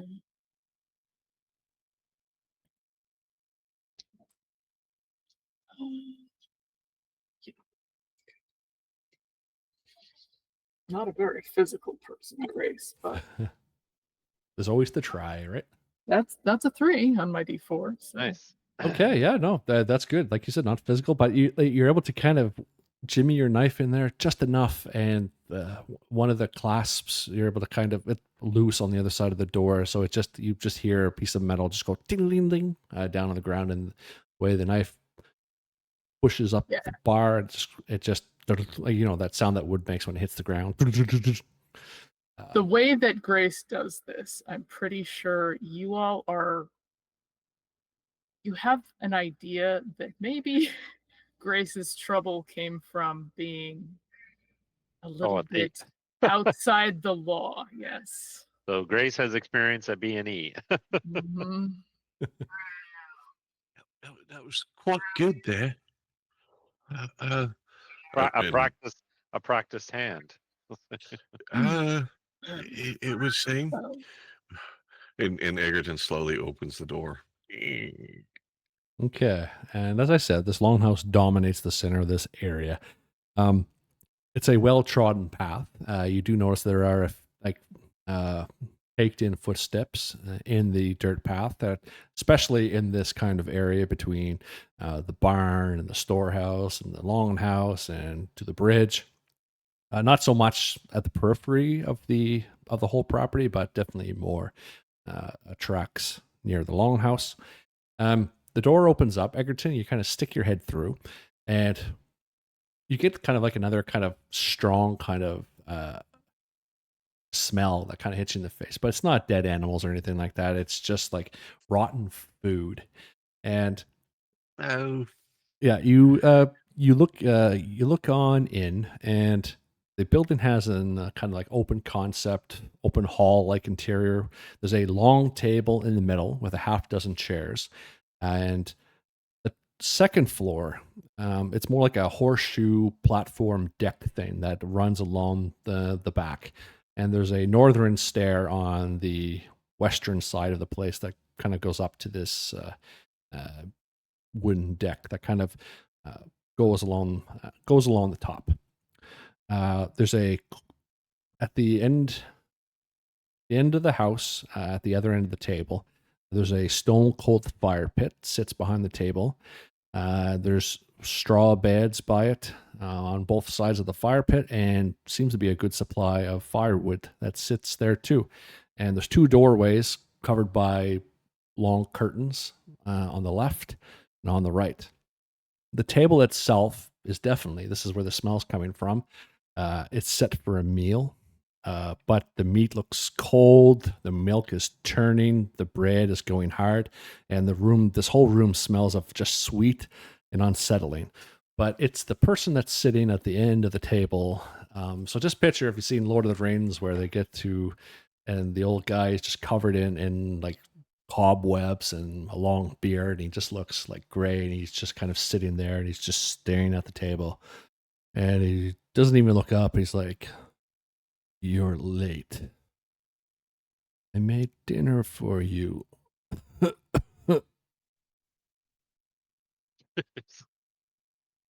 Dinner. He made dinner for us. Yeah. He's got cobwebs all over him. Is it dirty? What you made for dinner? Stew. The finest milk from my kettles, and my wife made bread. Your cattle are dead. No, not dead. How is it that you knew we were coming? What? And he doesn't look up at all. He's just continually staring at the table. What? What did you say?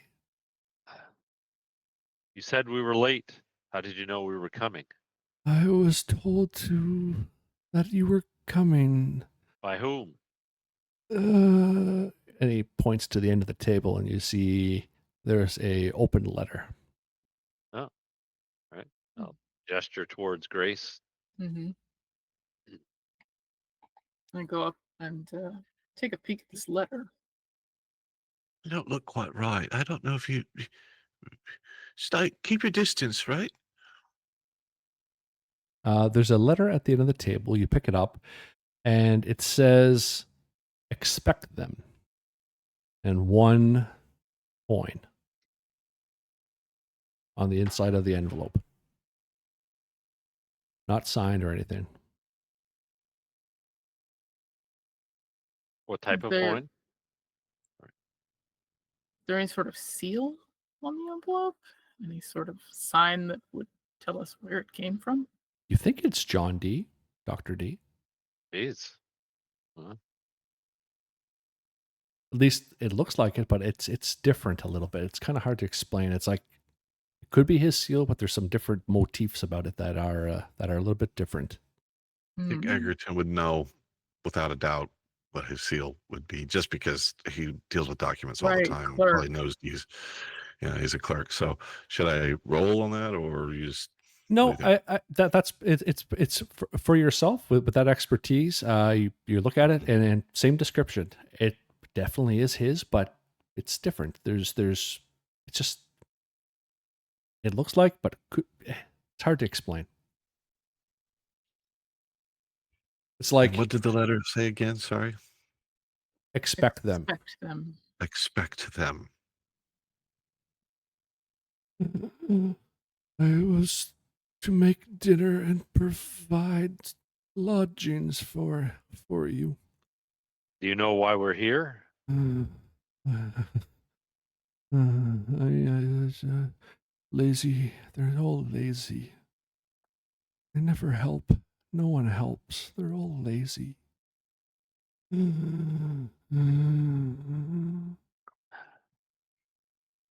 Look towards the others. Well, Egerton's number one. He's a little curious. He's looking at that the seal, John D. seal, and he's like, "This isn't quite right. Something's not right with this." I've seen it before. He sees other missives that he's sent, and it's not right here. But more importantly, where's the food? This bread. You just say there was Eat- some bread. Eat nothing, Egerton. Eat nothing here. Yeah, I know. You're of course right, my lord. so hungry. We need, if that is indeed a letter from John Dee, then Lord Stop, D has some explaining to do. stop talking so loudly. You'll wake my wife. She's sleeping. Where is your wife? Grace. Back, Perhaps check on the wife. back there in the room. No, you can't. She's sleeping. She just had our child. Oh. Oh, that doesn't sound good, Grace. I don't know if I'd. You are in as bad a shape as your farm, old man. Do you have a name? Slavomir. Slavomir. Yeah. How long have you been waiting? They're all lazy, sir. They're lazy. All of them. They don't help. Who's lazy? Mishav and Durgerpost. They can't farm. We had a bad crop last year. They're so lazy. Look back towards Grace and say, I would check on the wife and the child. What's that, sir? No, she's sleeping. Don't disturb her. Well, if I disturb her, I'll sing her back to sleep for you, sir. We just want to make sure that they are well. And he starts moving a little bit, like he's trying to get up, but he has not enough strength to kind of impede in the way. We'll be very quiet, my lord. I'll follow Grace. No. So there's a room. Yeah. So you guys came in straight. There's a stair on the left-hand side that kind of goes up to the top. But on the main floor, off to the left, there's a curtained off area, but you can see that there's foodstuffs on the ground. That curtain's open a little bit. Looks like a pantry kitchen. On the right-hand side, it's a little bit of a darker room, but the curtains are kind of drawn, but there's no noises. Too quiet. And he's mostly talking to Fox and Egerton now. Even though you've said you've gone to go check, he's kind of like, he's tried to get up, he's forgotten, he's fallen back in his seat here a little bit, looking at Egerton, talking about Durger Boast and Mishav, how they're lazy farm hands and all this, but you're able to get by. Grace. Grace is going to take the dagger, part the curtain, and take a peek inside. Yeah, it's dark in here, but what you see is pretty much what you're probably expecting. Looks like has just given birth, and nothing's been cleaned up, and there's no child, and just the person in the sheets. And we'll leave it at that in terms of description. But it smells in here, and we'll leave to the imagination for everybody. Oh. Grace, the wife. Grace.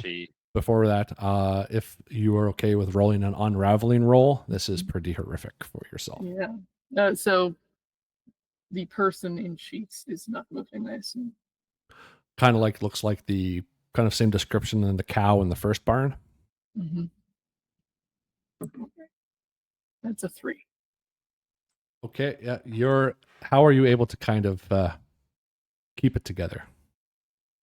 How does Grace keep her faculties? Do you think? Grace, I think, thinks back to the violence that he's seen on the streets, and just goes like, this is more natural than that. So even though there's something very wrong here, death in childbirth happens all the time. This in itself is probably less unnatural than some of the other things we've seen. Okay, so more of a medical arc kind of logical think pattern to you. Yep. Makes total sense. And then you hear Fox ask his question. How do you know Lord D? John D. How do you know him? And if he said to expect us, you must know why we're here. We've come for the relic. I don't know this. Don't know this person, but the the coin. The farm is not doing that well. I'm a nice. I'm a nice person. I'm a nice person. That remains. I have questions about that, but I'll say, do you know anything about the relic, What? the engine there? No relic. Why? What are you talking about? Mishav might, if he stole something, they would steal. They stole from me. Where are your staff? They're the lazy should be out in the fields, tending the fields. It's going to be a better crop this year. We're in the midst of planting new crop, and those lazy workers of mine, they're out in the field. Yes, they're out in the fallow field. They're planting the new crops.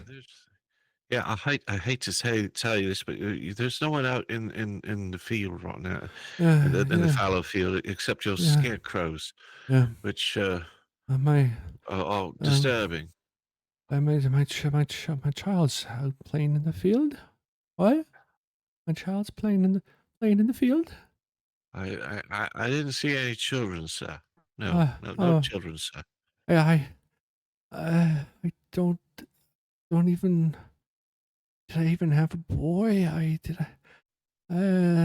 can't remember I had a child. My wife had a child.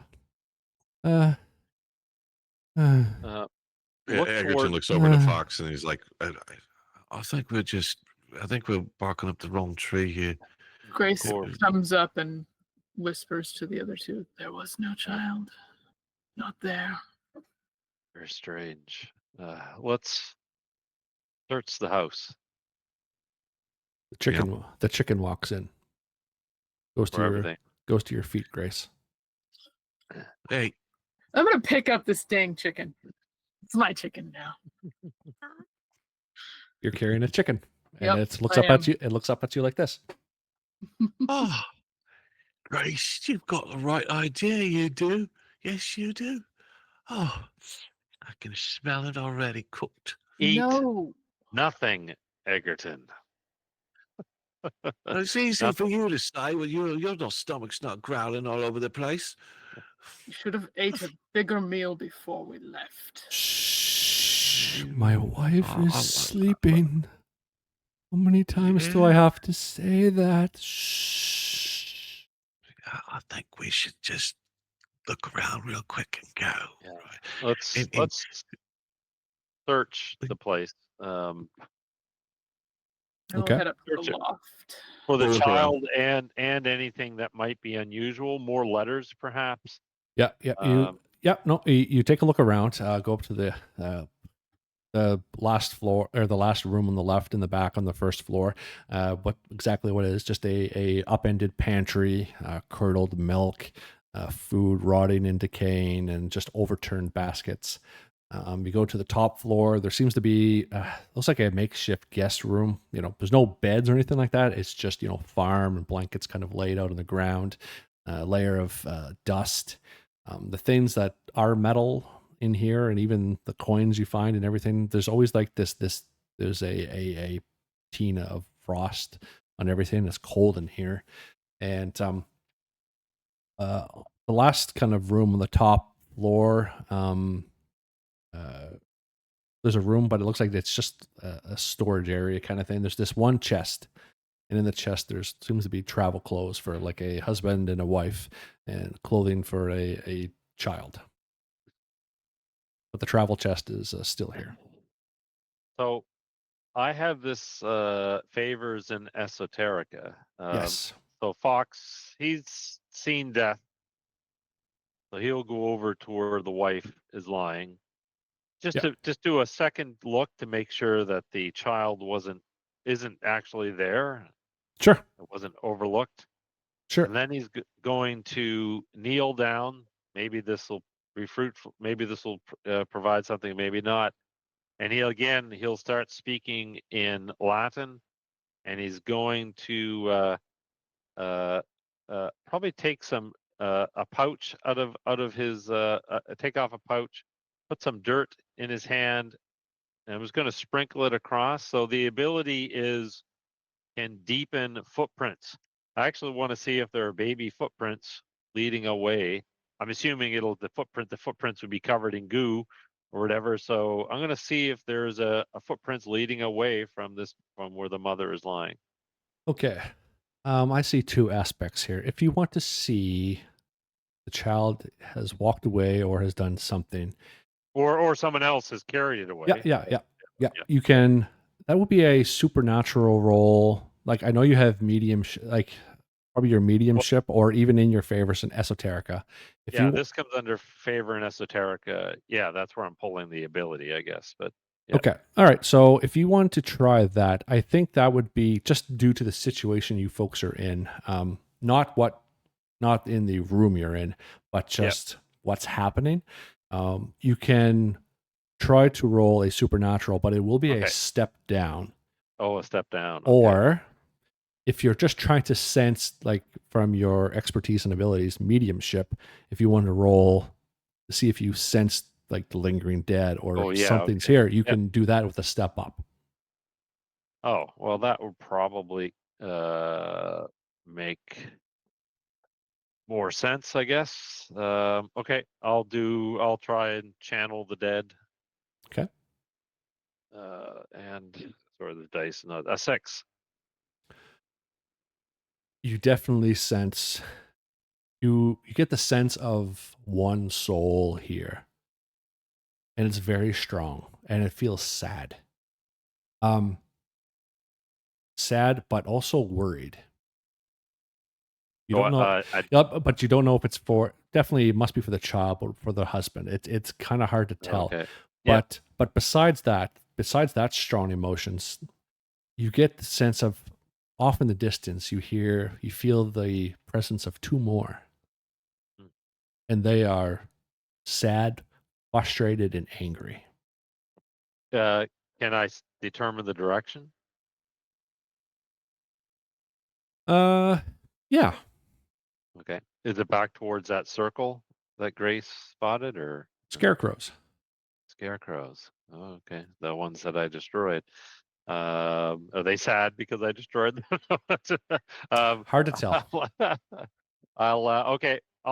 He just be kneeling there for a few minutes, reciting a few things and just trying to kind of channel this. But he has a direction now. Yep. And yeah. Okay. Egerton, what are you doing? Wishing for chicken?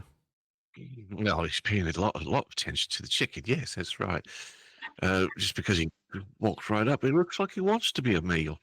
But no, right now he's concerned about all the dry blood where that woman was at, and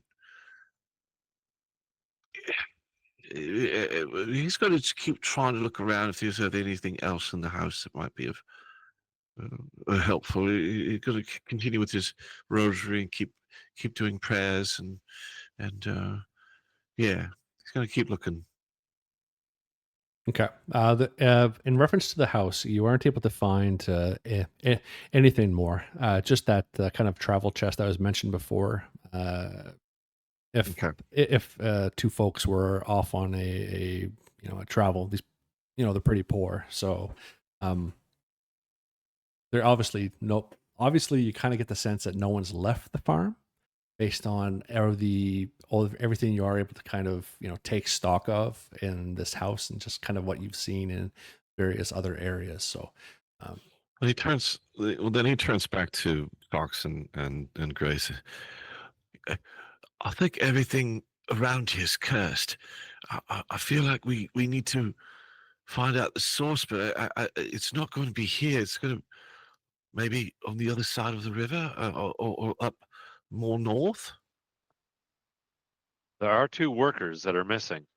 They could be in one of the nearby buildings as well.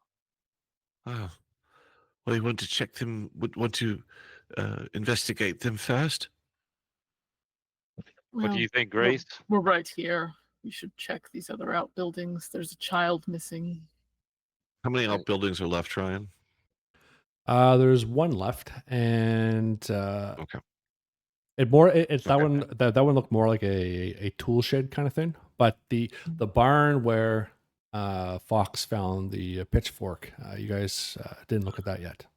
That's true. We Okay. didn't Oh. actually go in there. Okay. Go there. Yeah, I'll grab one of those. Does the guy has a traveling cloak? Yes. I'll grab it and throw it at Egerton, and then take my cloak back. Oh, it was what? It was very nice. This will do, I suppose. I've got a chicken to keep me warm. So. Yeah. Yeah. So you folks go back outside, and Egerton, you go back out, and you're like, just you are, emotional and worked up right now. But you have to look to see if they're still up there, and your gaze goes back to the top of Fallow Field, and you see two scarecrows on poles, I destroyed them. and they're waving to you. Fox, they're back.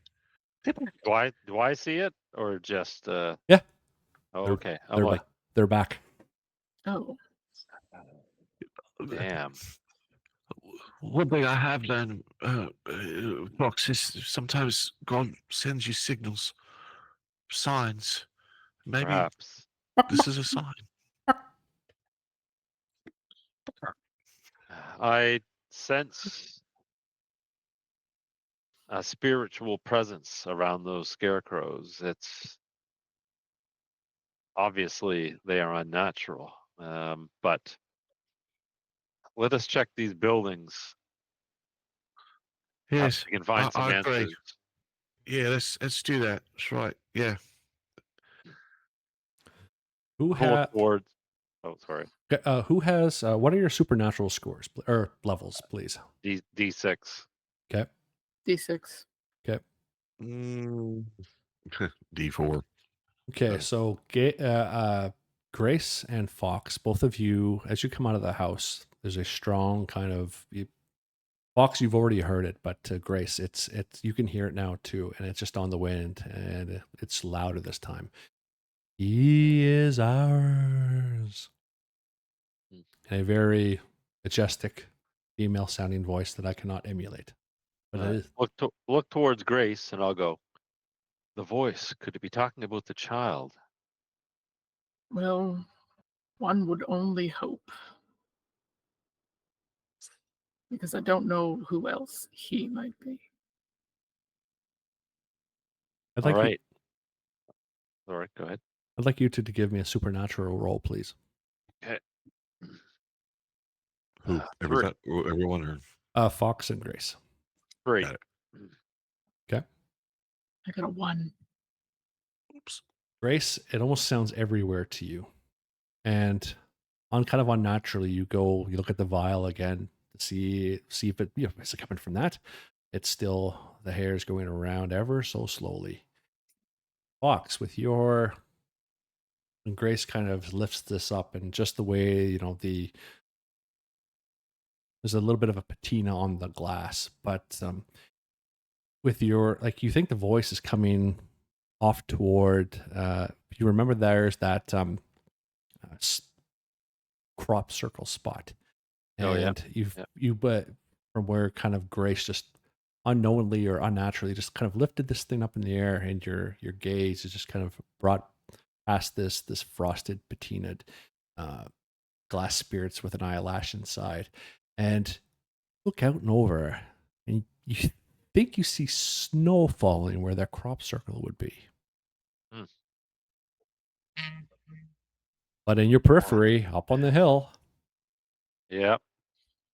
I'm like, perhaps your instincts were correct, Grace. There's the circle. Where you saw the circle, do you see? It looks like it's snow or something. There's some atmospheric effect. Let's check this barn quickly, and then perhaps that circle is where we'll find our answers. Well, Can't hurt to be thorough. Hmm. Grace is gonna tool shed.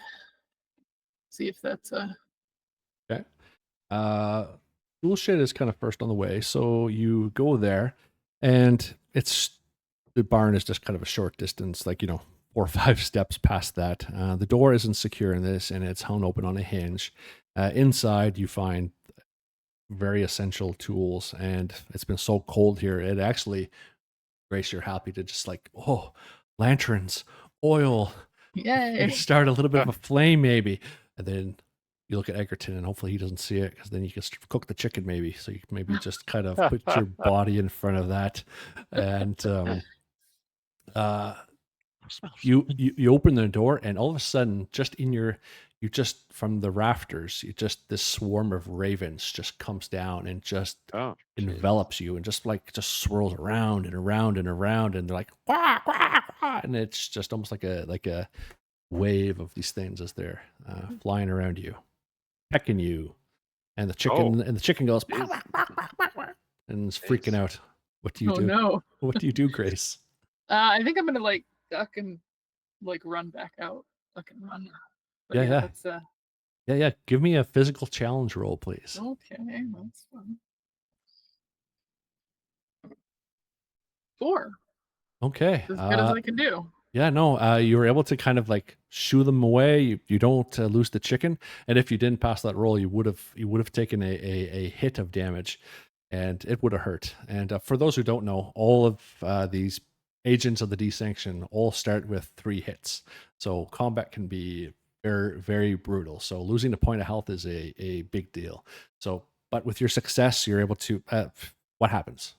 You're able to. How does Grace leave the birds? Yeah, I think Grace is just to the extent that Grace is at all physical, it's all about the quick. So Grace immediately just ducks down around the chicken, pulls the hood up, and just kind of tucks and rolls right out of that shed again. Cool. Don't go in there. There's a lot of birds, and they're not friendly. You're able to do that, and you stop, tuck and roll, and when you come out of that maneuver, you kind of look up, and the birds are all following each other, kind of like in this tornado kind of wind pattern, but then they fly up in a line into the sky, and they get to a certain point, and then they just disappear, just out of existence. With that, Grace, I will ask you to roll an unraveling, please. Fair. Because that is unnatural. Birds don't normally disappear. Oh, that's a 2. Okay, so you go from a level of a D8, and you are now at the same level as Egerton. You are at a D6, and I will ask you to roll a D8 to see what the immediate effect is for yourself. That's a 1. 1. Okay. Just from all the squawking and the noise and the you actually have, this is kind of made your hearing senses dull, and any kind of your ears are kind of ringing. It's very hard to hear what's kind of tinnitus going on around you. Yeah, very, very bad tinnitus. And so anything that involves perception from here, it's you're going to have a step down on kind of any check that comes up in this general vicinity or in the scene. So let's see what your ongoing consequence is until you take at least an 8-hour nap. Roll a D6. It's a 6. That would be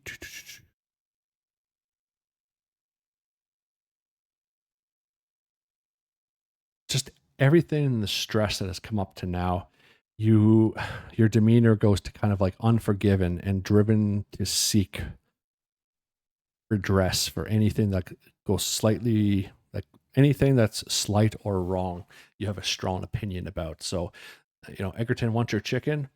It's my God blasted chicken, and yeah. So basically, Lovely. you're unforgiving and despiteful, and just driven to seek any kind of harsh kind of comeback for anything that you don't think that's in your lane of righteousness, I guess. I apologize for what you're going to suffer. Are you all right, Grace? Ugh, good God. This place. Let's get out of here. I'll second that. I'm just going to check the barn quickly. I'll just peek it since the ravens flew off. Is there anything inside that immediately catches my attention? Yeah, you go fully inside the barn, and you see on the bottom, it's kind of set up like the longhouse. There's a loft type area and space on the bottom. The space on the bottom, there seems to be 2 sleeping areas laid out. Oh, the work hands. Yeah, there's looks like there's. It just smells of sweat and urine, but it's when you climb the ladder to go to the top, because I assume you're looking at everything. Back behind but a couple of hail bays, or I don't know what they're called, hail stacks. You see 2 kind of leatherish skin type bodies, each with their throat slit very shallowly, and one is tall and skinny, and one is small and rotund, and they Just are like the scarecrows. complete. Right. But these are real dead bodies. Geez, the throat's cut. But the clothes Does it the clothes they're wearing look exactly like the ones that are out on the scarecrow posts. Right. Were they killed based on, I guess, does it look like they were killed here, or their bodies are just been stashed here? Give me an intellectual roll, and everything that you've experienced with scarecrows, I'll let you do a step up. Okay. All right. I found some bodies. The 2 work hands, I believe. I'll yell down. Really? Oh, shoot. I just rolled a 1. You guys do have fortune tokens, so if you'd okay. if you'd like to re-roll, each one of you has Sure, why one. not? Yeah, why not? Why not? I'll use it. I don't know how important it is, but why not? Apologies for forgetting to mention that to my other 2 players here. 7 on the reroll. Okay. Yeah, so you're kind of piecing it, at least their fate together. There's definitely something about this place. You're definitely sure of that. But the plights of these 2 fellows, it's a sad one. They definitely looks like they off themselves to get out of whatever hell they're in. So they have knives in each of their hands? Yeah. It was self-inflicted. But based on your kind of supernatural link to this place and what you sensed, it makes sense now, at least to the ones that were further off out in the field. You think they're, for lack of a better word, you think they're cursed to forever linger here in whatever this place is. And I don't know if you want to call it a purgatory. Purgatory is too small. It's too big of a word to describe this place. You can't describe it fully yet, but it's something. But these 2 poor gentlemen here, they're here forever. They're here forever. And with that realization for yourself, I would like Fox to roll his first unraveling check, please. This is a place of perdition. All right. That would be a 6. Okay. How does kind of Fox talk about this to himself? He's given the fact that he's sensitive to the presence of the lingering dead, he's probably come across some pretty sad souls over the years, people who are likewise trapped or meant to eternally linger until something is resolved. So he's encountered this before, so it doesn't get to him, deeply. He feels sad for them, but especially the fact that they took their own life. I guess in this time period, we'd probably assume they are, it's probably the act of taking their own life that has damned them. So to say a quick kind of a few words and then climb back down and head out, and I'll actually convey everything that I found. I'll say this place, it is a purgatory of sorts. I fear the souls of the 2 hands are right there, waving at us, tied to those scarecrows for whatever reason. So they're Perhaps we should stuck. check out this circle. Yes. Okay. Seems like we don't have much of a choice. Okay. Oh, go ahead. Sorry. Yeah, no. So I'll say, it seems that the buildings seem no more than places of neglect and despair. Yes. But the circle and death. But the circle, that is definitely an unusual marker of sorts. So let's see what we find there. Right. Back across the Yeah. unnatural water. The tool shed. Was there an axe, a wood axe, in the tool shed? Yeah. All right. I'll hand the pitchforks. Hold the pitchfork out to Egerton as I pick up the axe. Okay. Oh, right. Thank you, Middle. All right. Okay. And before we go any further, I think this is a natural spot just to have our 7 minute break or so. So Sure. for everyone who's watching, stay tuned. This is a one shot. We're going the full 3 or 4 hours, which we usually don't do.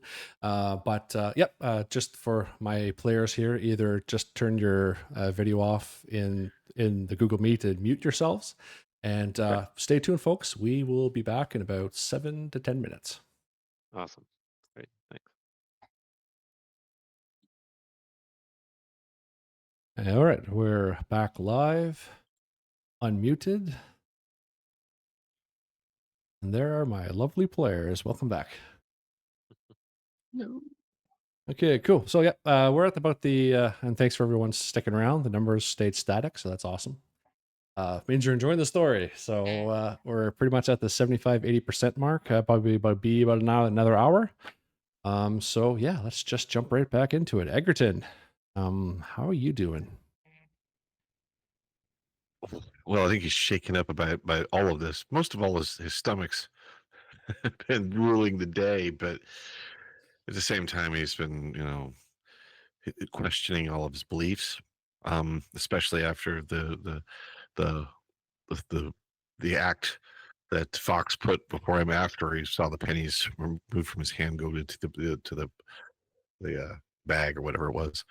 So he's just on edge at this point. He's basically saying his rosaries and Hail Marys and Our Fathers, etc. under his breath. You'll hear him occasionally talk to himself. I should have never did. I should have listened to my mother. I should have become a candle maker. Something like that. Yeah, so. Does the pitchfork give him any type of confidence boost? Actually, I think it probably does. It makes him stand up a little straighter, even though he's still talking to himself and looks terrified. So, but he is standing up straighter. So, yeah. Cool. Excellent. Okay, so you folks all 3 of you came out of the longhouse with some disturbing discoveries. Egerton, you walked back out, seeing the scarecrows up in the air, waving their hands. Grace, you've noticed that there's a little bit of patina on the eyelash. You think you might have seen it kind of change just abruptly a little bit, but you look back, trying to get some light in the air, which kind of brought Fox's attention to. Is that like, it looks like just like column of snow just falling in just one particular part in that rye field, just off in the distance. And that is where we are with you folks right now. And I'll switch back to our nice map of Slavomir's farm. And we will ask, what do you 3 do? I think we're going to head right towards that column of snow, the circle. Yep. Okay. Are you still carrying the chicken? Yes, I still have the chicken. In fact, Grace is going to dart off to the side to that giant overturned bale of feed and just get some feed for the chicken. Okay. Uh, Chicken loves it. Actually tries. It takes its head and it tries to go toward your hand or wherever you stored it. It doesn't lunge for it, but however chickens eat, that's how it that's how it reacts. Yeah, they peck. They peck. They peck for the food. Okay. So the three of you head over, and this is an untended grizzly with stubble, severed stalks, molted and dark, and it's a little bit chiller over here. And there's actually a chill breeze in this particular field. That just as soon as you cross that line between a farm property, cross that boundary into rye field, you get this just chill breeze just hits you all in the face, and the temperature goes down a few degrees. Egerton, you probably still wish you had that cloak that Fox took back, but fortunately, This one's got too many holes in it. It was moth eating. It is. it had air conditioning. You didn't want air conditioning. So through the ragged stalks you folks go, and a fringe of trees that surround the southern and western edge, and that chill breeze carries on. And when you get to that kind of little circle area, there's that patch that you had seen, Grace, and I would say about 6 feet in diameter, and it almost looks like a perfect circle. You know geometry, so you yourself have never, maybe you've practiced drawing that perfect circle. You've never gotten it because there's always been a little small tinge of, oh, my hand jutted on the table with the feather pilled quin and stuff like that. But you look down and how can this exist? But it's there. I won't get you to roll it unraveling just because of the perfect circle, but it does egg your mind. And yeah, there is a nice layer of snow that covers the bottom. And the whole unnatural thing about it is that there's this column of snow that's, again, perfectly falling down from the sky, nowhere else onto this patch And of farm is field. is the snow accumulating? Yes.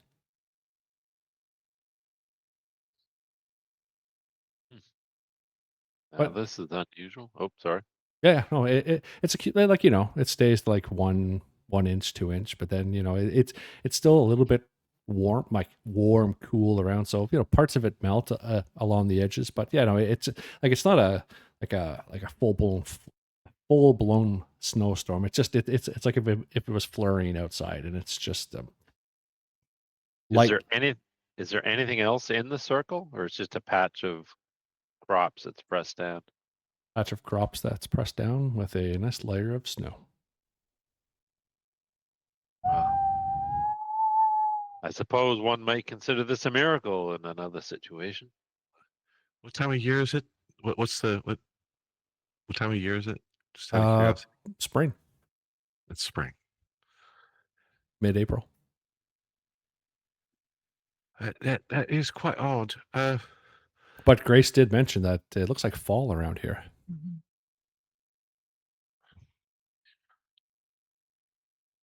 How close are we now to it? Are we right on top of it, or? I just figured you were standing on the outside of it, just looking. Yeah. Oh yeah, I don't think Egerton would take a step inside this at all. Extend the axe into the circle. Nothing. It's glorious. Snow falls on the axe. Okay. Do you know how hard this would be to do? Impossible, I would imagine.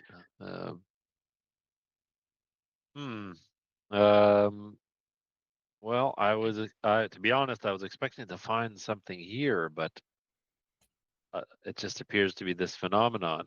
I will kind of open my. If there's any tracks in the snow or anything like that? Nope. Perfectly flat.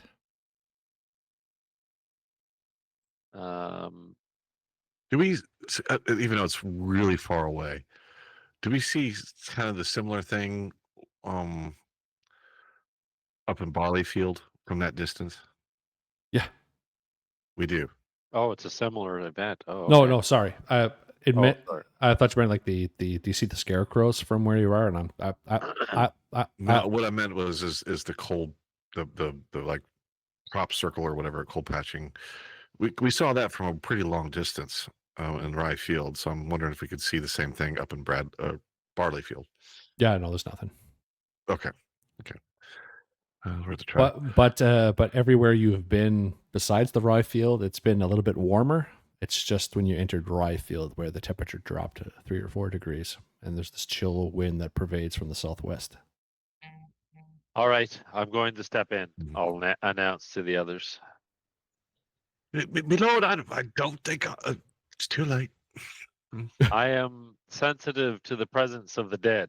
I am hoping that this voice, perhaps it'll be louder. That's right, my lord. I'm I'm- very sure you're going to be dead very soon, sir. Yeah,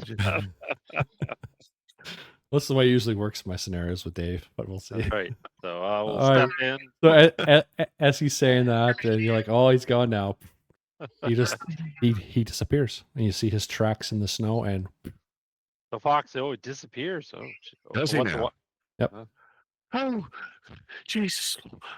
Adios. Oh, my God. I almost went to Spanish there. Fox.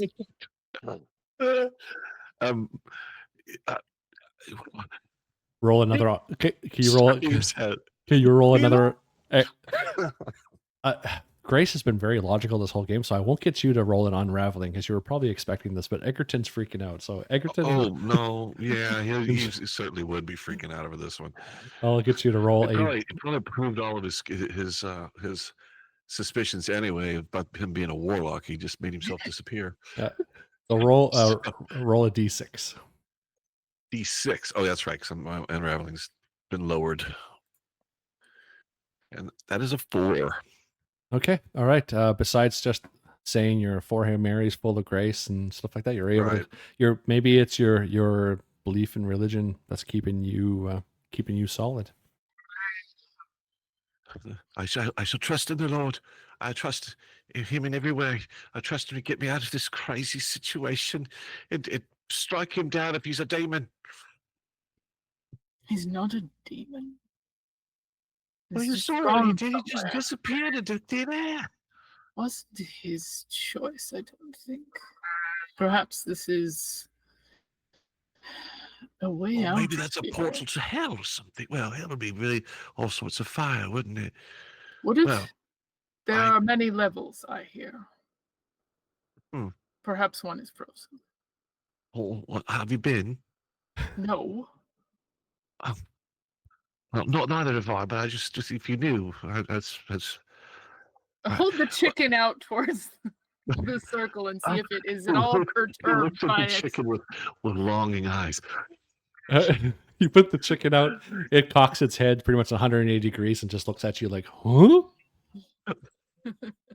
Okay, so it doesn't react to Lovingly being takes thrust the chicken. toward No, it It's doesn't. all react. right. No. You won't do a I thing. yank the chicken back and I shove you away. It's my chicken. You know why you're here. We haven't talked much about our past, but I can tell you why you're here. I don't need to hear your story.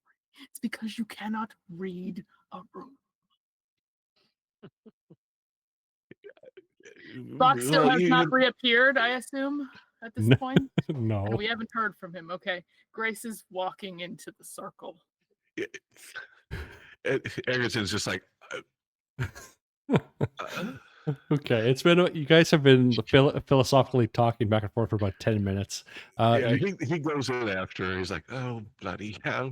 Just walks in behind her. Yeah. So both of you you walk into the column, holding the chicken, and nothing happens. You walk through the other side. You're still where you are. Oh, you made me bloody walk through it, and I'm freaking cold. Now let's eat the chicken. Do not even think about it. All right. Well, we've got to find Fox. We can't just let him go wherever he went. Both of you can give me an intellectual roll if you'd like. I do like That's a 6. 4 for me. Okay, so both of you gone through, and you remember before Fox went in, it was perfectly filled with snow. But when Grace, when you walked through, there were still some remnants of the footprints of Fox. So you might say this out loud, and then Egerton clicks in, and he thinks the same thing too. That maybe it has to be a perfectly level thing of snow before one leaves to wherever Fox has left to. Yes. That And makes sense. yeah, so you figure it might take 15 to 20 minutes for the snow to fall to have no footprints in. But looks like if that is the right logic of this place, you have just reset the counter. So you have another 15 to 20 minutes to talk philosophically to Egerton if you so like.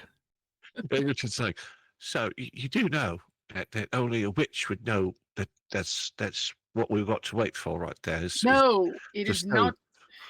Mm, Or are you a warlock? It's geometry. Geom- It's the sacred geometry of George, I know the George. I don't know underpinnings of geometry. the universe. You have Yes, not no. read Trithemius's Steganographia, and that is Well, what you need to know about. I'll tell you what I have read, and you're going to be amazed. I have read Liber Solomonus. It's the collected wisdom of King Solomon. It is. Oh, Yes. he was said to have been very wise. I don't know. Did I you read it didn't in the understand any of it. original then? Does that mean you read Hebrew? No, I believe it. I read it in Latin. Ah, It's about one of the only other languages I know besides English, and I barely know it. So, he looks over. Is the snow covered up yet? Yeah. Well, it took like another kind of 20 minutes to kind of fill up. You two have kind of been going back and forth, but while that while that time has been going on and you both have kind of waited, we'll just jump and fill. Some time that has passed for Fox, so we'll jump to Fox here for a sec. Okay, so Fox, you walk in, and once again the temperature has dropped. Maybe it's raised just a few degrees, but this whole landscape has just changed before your eyes. It is a beautiful winter wonderland outside. Snow is falling everywhere from a black starlight sky. There's a huge moon off in the distance, and there's no clouds. The stars are bright and beautiful. The snow looks lovely. And you kind of take it in, look around. You look back toward where the house is, and there's this smell in the air. You see that there's a fire lit in a beautiful built longhouse. There's a plume of smoke coming out of the chimney, and it's blowing very lazily and gently toward your general direction. And rabbit stew! It smells delicious. And there's pale, faint lights or candles lit. The snow is glistening in the moonlight. You feel a calm here, and there's the bridge. There's a beautiful barn. There's full blown cows outside, and just this place just looks lively. And on the side of and even the river, like the creek, brook, river, whatever you want to call it, the gurgling sound of water just lapping over the stones. It's just beautiful to your ears. Like it's like everything that could be peaceful and nicely described is just amplified, and you feel, wow, I'd like to retire here maybe. But anyway, that's the thoughts in the back of your brain. But you do see there's a teenage boy on the other side of the bridge toward that barn that you first encountered that was dilapidated and stuff, but it's not dilapidated here. Like I said, everything looks brand new. You see that he's working in the snow, and he has the base, a nice big beautiful base of a snowman, and he's working on the second one, and he's trying to like get it up on there, but he's having so much trouble. What is Fox thinking? What does Fox want to do? Well, the one thing that you haven't mentioned is Egerton and Grace. So he would immediately look to they're gone. It's just you. Looks down at his feet. The circle is it. So obviously, because of in the before, there was a perfect circle and the snow was falling into it. Is there any visible circle now? Yeah. There is? Okay. Yeah. All right. But it is disturbed with your footprints. Well, this is unusual. Pull the cloak around and step out of the circle. Your feet crunch in lovely new fallen snow. Crunch, crunch, crunch. I'll actually say, Grace, Egerton, can you hear me? Oh, this is vexing for sure. Walk towards a teenage boy. Okay.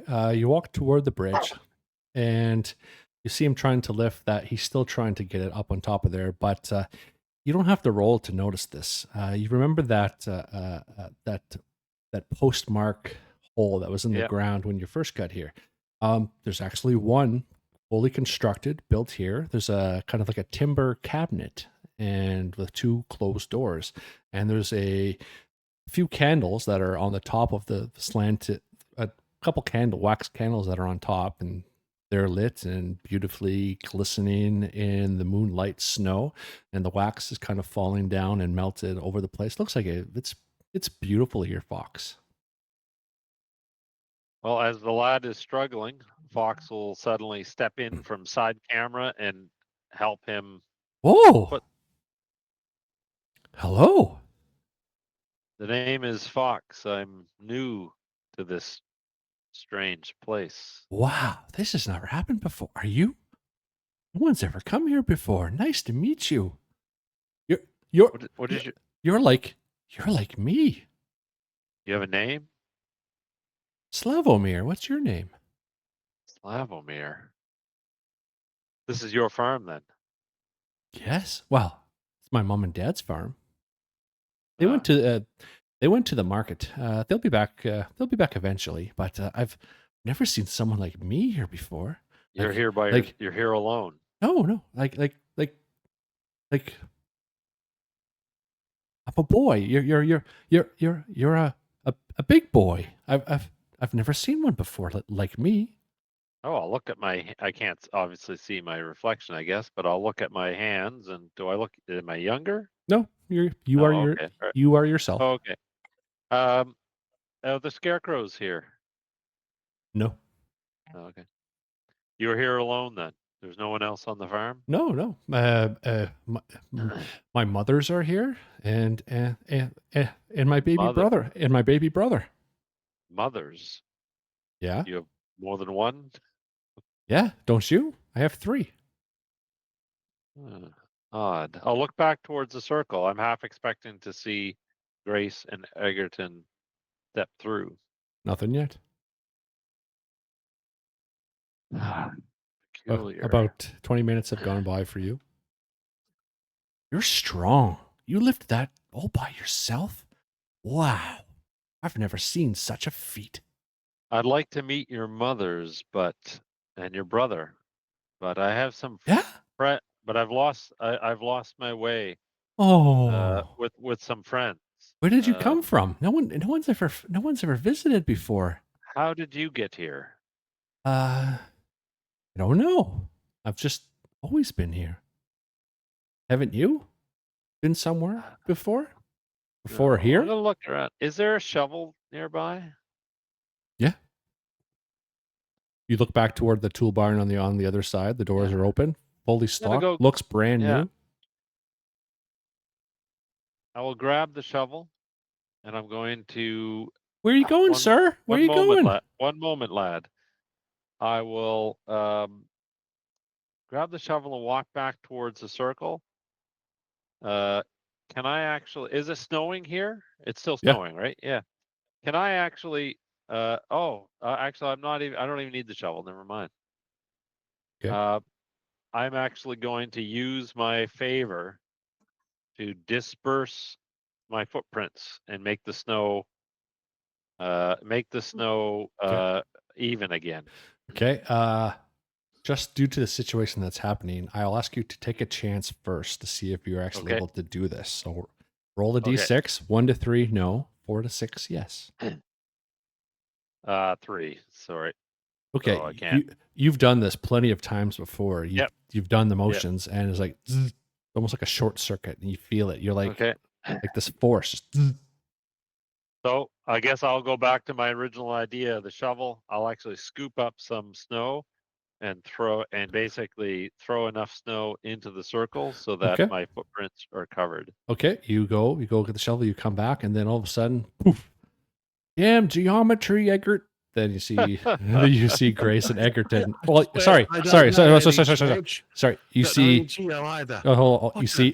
You see Grace. Grace comes through, and Egerton, you're back where you are, and you walk through. And Grace disappears, and you walk through the other side. Oh, Bloody hell! She took the chicken with her too. The chicken's actually on the ground at your feet. It had fallen from midair where she was holding the chicken. Now the chicken's on the ground looking up at you. The chicken didn't come through with me? Oh. Egerton looks smilingly, longingly as he unsheaths his dagger. Do not. You will come to harm. Well, I doubt. I'm clearly knowing, Egerton's physical capability. I don't think he'll ever catch that chicken, even if he wanted to. It would be funny watching. That's for certain. I would imagine. He probably would chase the chicken around a little bit until he just got too freaking tired, and so he just watched the area, wait for the snowfall to cover everything again, then walk through. Okay, well, we'll spend a few minutes with Fox and Grace, and then you'll eventually there'll be enough so you'll like bloop back in. Okay, got it. All right. As you can see, Grace, we are no longer where we were. That I'll gesture back towards the lad. That is Slavomir. He has 3 mothers, I'll say, and a baby brother. The child, perhaps, the infant. Oh, this is not quite right, is it? No, I'll cover up Grace's footprints with the snow. Okay, and while you're doing that, logically, this does not make sense, Grace. And I think now would be a good time for you to roll an unraveling, please. Mm-hmm. Yeah, this is not good. Mathematics does not explain this. Okay, that's a 3. Okay. How do you make this right in your mind? I think it presents a puzzle, and Grace wants to solve it. And math will solve it. Yes. Yes. There must be a way. It doesn't make sense right now, but it will. Yeah. Because a perfect circle brought us here. Yeah. This is a portal between planes or something. We'll figure it out. Exactly. Since you passed that, your mind goes to the little bottle of spirits. Do you look at it? Yes. It's not spinning anymore. It's pointed towards just across the river where that signpost used to be. And the eyelash just stops spinning and goes that way. We may have finally found the relic. It was the absence of the relic that cursed the place before. And Fox puts that last shovel of snow on, and Egerton, as you're kind of like, come on, snow, fall. Just unnaturally, you just see the snow just kind of go completely flat out of thin air. What do you do? I think you're muted. Apologies. Yeah, he jumps right in. All right, and then poof. Oh yeah, Egerton's there. What just happened? What happened? It appears we have gone someplace else. And you'll be happy to know I'll actually make a gesture of smelling the air so that he can. If you do what I do, you'll smell the rabbit stew. Well, first he's checking all his parts, making sure they're there.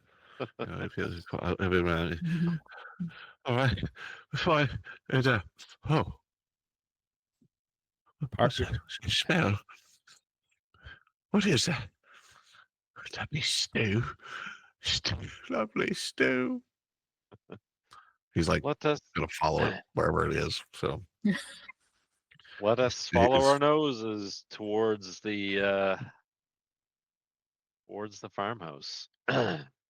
okay, this and is another. This isn't gonna be like the last farmhouse, is it?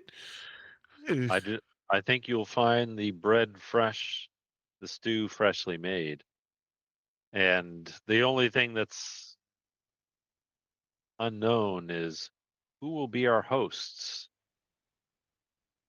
And Oh, under my breath, Foxy. and under my breath, I'm like, oh, will they be human? well, actually, as you folks started walking, you see the boy running over, and he comes over and love of all the mothers, who more friends? Wow! And another one like me, and you look like one of the mothers, one of my mothers. Wow, you are so beautiful. Slavomir, could you bring us to your mother's?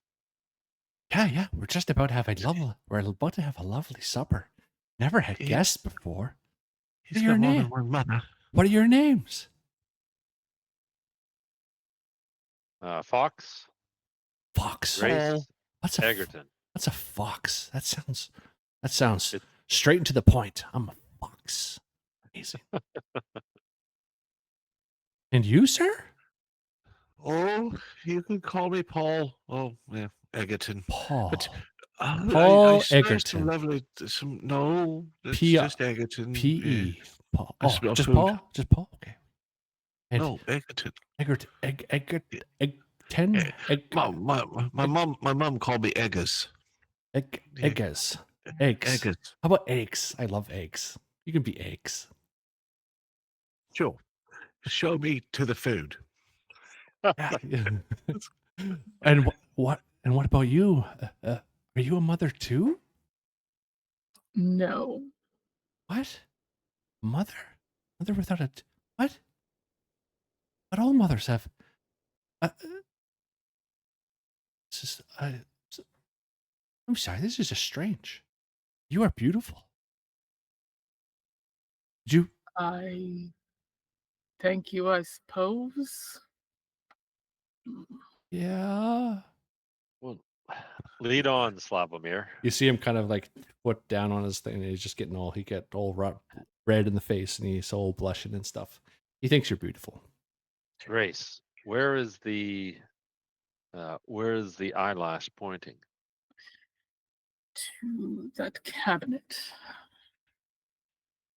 All right, we have to walk past it to go to the house, I assume. Yeah, past it across the bridge to the house. Well, we might as well stop and take a look. Yep. And the boy continues on. He crosses the bridge, and he realizes, he's just talking about how one of his mothers does this, one of them does that, and they look different all the time, and they make great suppers and stuff like that. And wait till you meet my new brother. He just came the other day, and he stops, and because you folks stopped, and he looks back, and he's like, How do you mean they look different, son? As I look into this cabinet. "Oh, they're beautiful one moment, even more beautiful the next, and then they go back to even more beautiful in this, and they just keep turning into beautiful, like yourself." Who is your father? Oh, but he's what? Where did he go? He went to the market. Yeah, he had to he went to the market. I don't know when he'll be back. It's been a while, but I know he'll be back. He said he'd be back. All right. And Grace, you look in. There's two doors, just like a simple kind of latch mechanism. Looks ornate, and the two candles kind of on top, just flickering away in the beautiful falling snow. and just like the way the kind of the moon kind of shines down on everything, and it just looks like a field of glistening diamonds. It's kind of unnatural but beautiful at the same time. What do you do? Take the knife and like unlatch the cabinet. I want to see what is actually contained inside this cabinet. Yeah, I know you open it up, you the knife, unlatch the thing, open up the doors. There's a little kind of there's a plate, and there's a almost looks like a polished piece of wood. I don't want to say it looks like an antler. It's probably like this big. Looks like a piece of a stick, but it's polished, like almost to like a glossy sheen. The bottom is kind of white and gray, and it turns into woodish kind of colors at the end. Looks decorative, really, but you take the eyelash thing and it just anyway, move it that way, move it this way, but the eyelash just goes ding, that. Okay. So it's pointing right at this, Yeah. displayed upon a plate piece of possibly fossilized wood. Something. Okay. That's a funny little jar. What's that jar? It's a neat little trick. Show me a trick. Show me a trick. Please, please, please, please, please. What is this, Slavomir? I'll point to the plate. I don't know. It's a stick. It's in here because it's special, right? Do you know why it's special? Just a stick, lady. I don't know. Okay. Been there as far as it's been here as long as I've been here. Just stick on a post. I suppose the post is a stick. So stick on a post. Then he just kind of goes on rambling through a bunch of different things. All right. Well, I don't know if we should take it or wait to meet the mothers. What do you think? Question is, how do we get out of here? I'll look towards Grace for that. Roll supernatural, Grace. I can do that. 7. You're holding this polished piece of stick thing. You don't know how, you don't know why, but you're like, look at Fox. This. You think this can get you out of here. Okay. Well, I'm hoping if we put snow back in that circle, we can just walk back out, but who knows? We may need this to make it work from this side. Does anyone know what the relic's supposed to do? Well, I know that it's a relic of an angel. That's Dee needed it. You remember that Dee needed it. It's supposedly a relic that enables communication with angels. Uriel, possibly? Yeah. So Uriel, that's right. Yeah. So Egerton, maybe on your kind of religious side, it's this. I don't know. It's up to you whether Egerton looks at this as a holy relic that can talk to angels.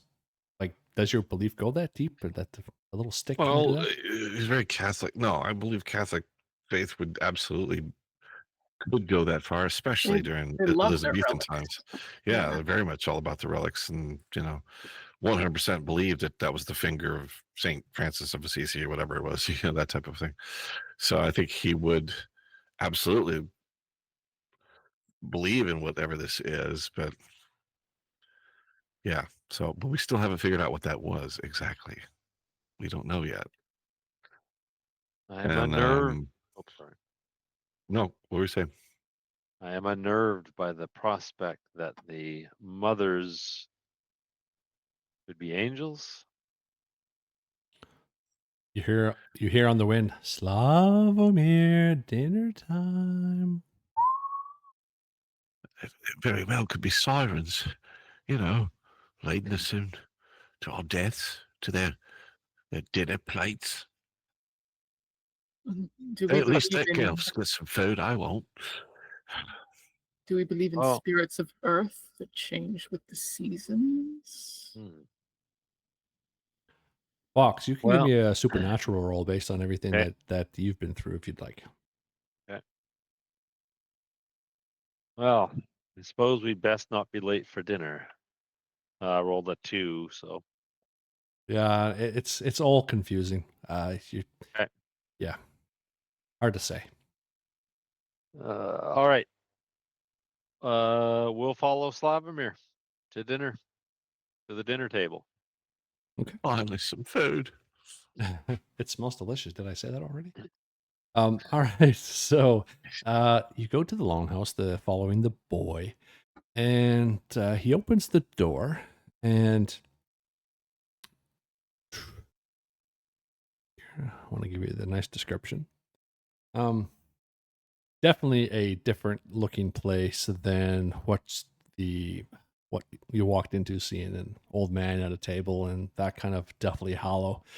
Inside here, complete and different opposite. Inside this,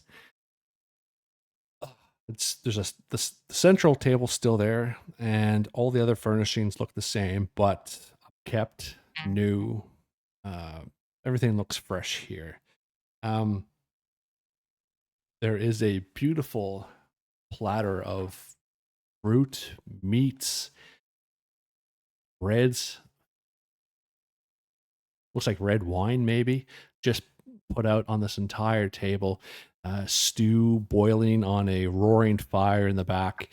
But at the head of the table where the man used to be, you see that there are 3 ladies.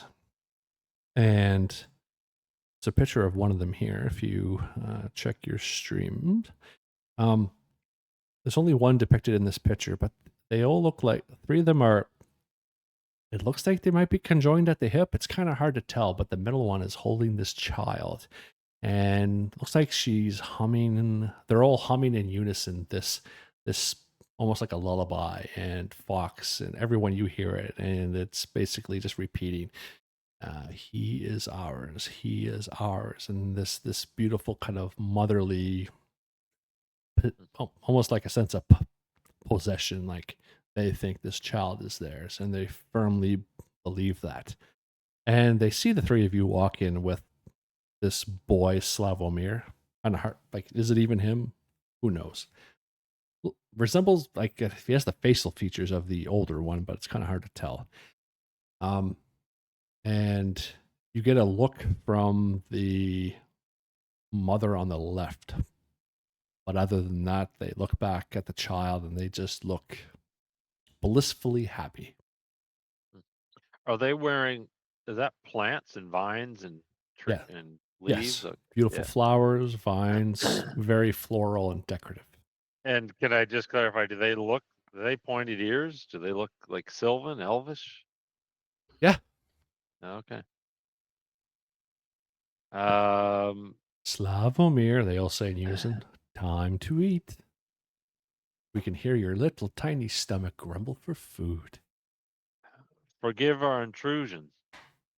We're strangers to this place. Mm-hmm. They all say in unison, we know you are strangers to this place.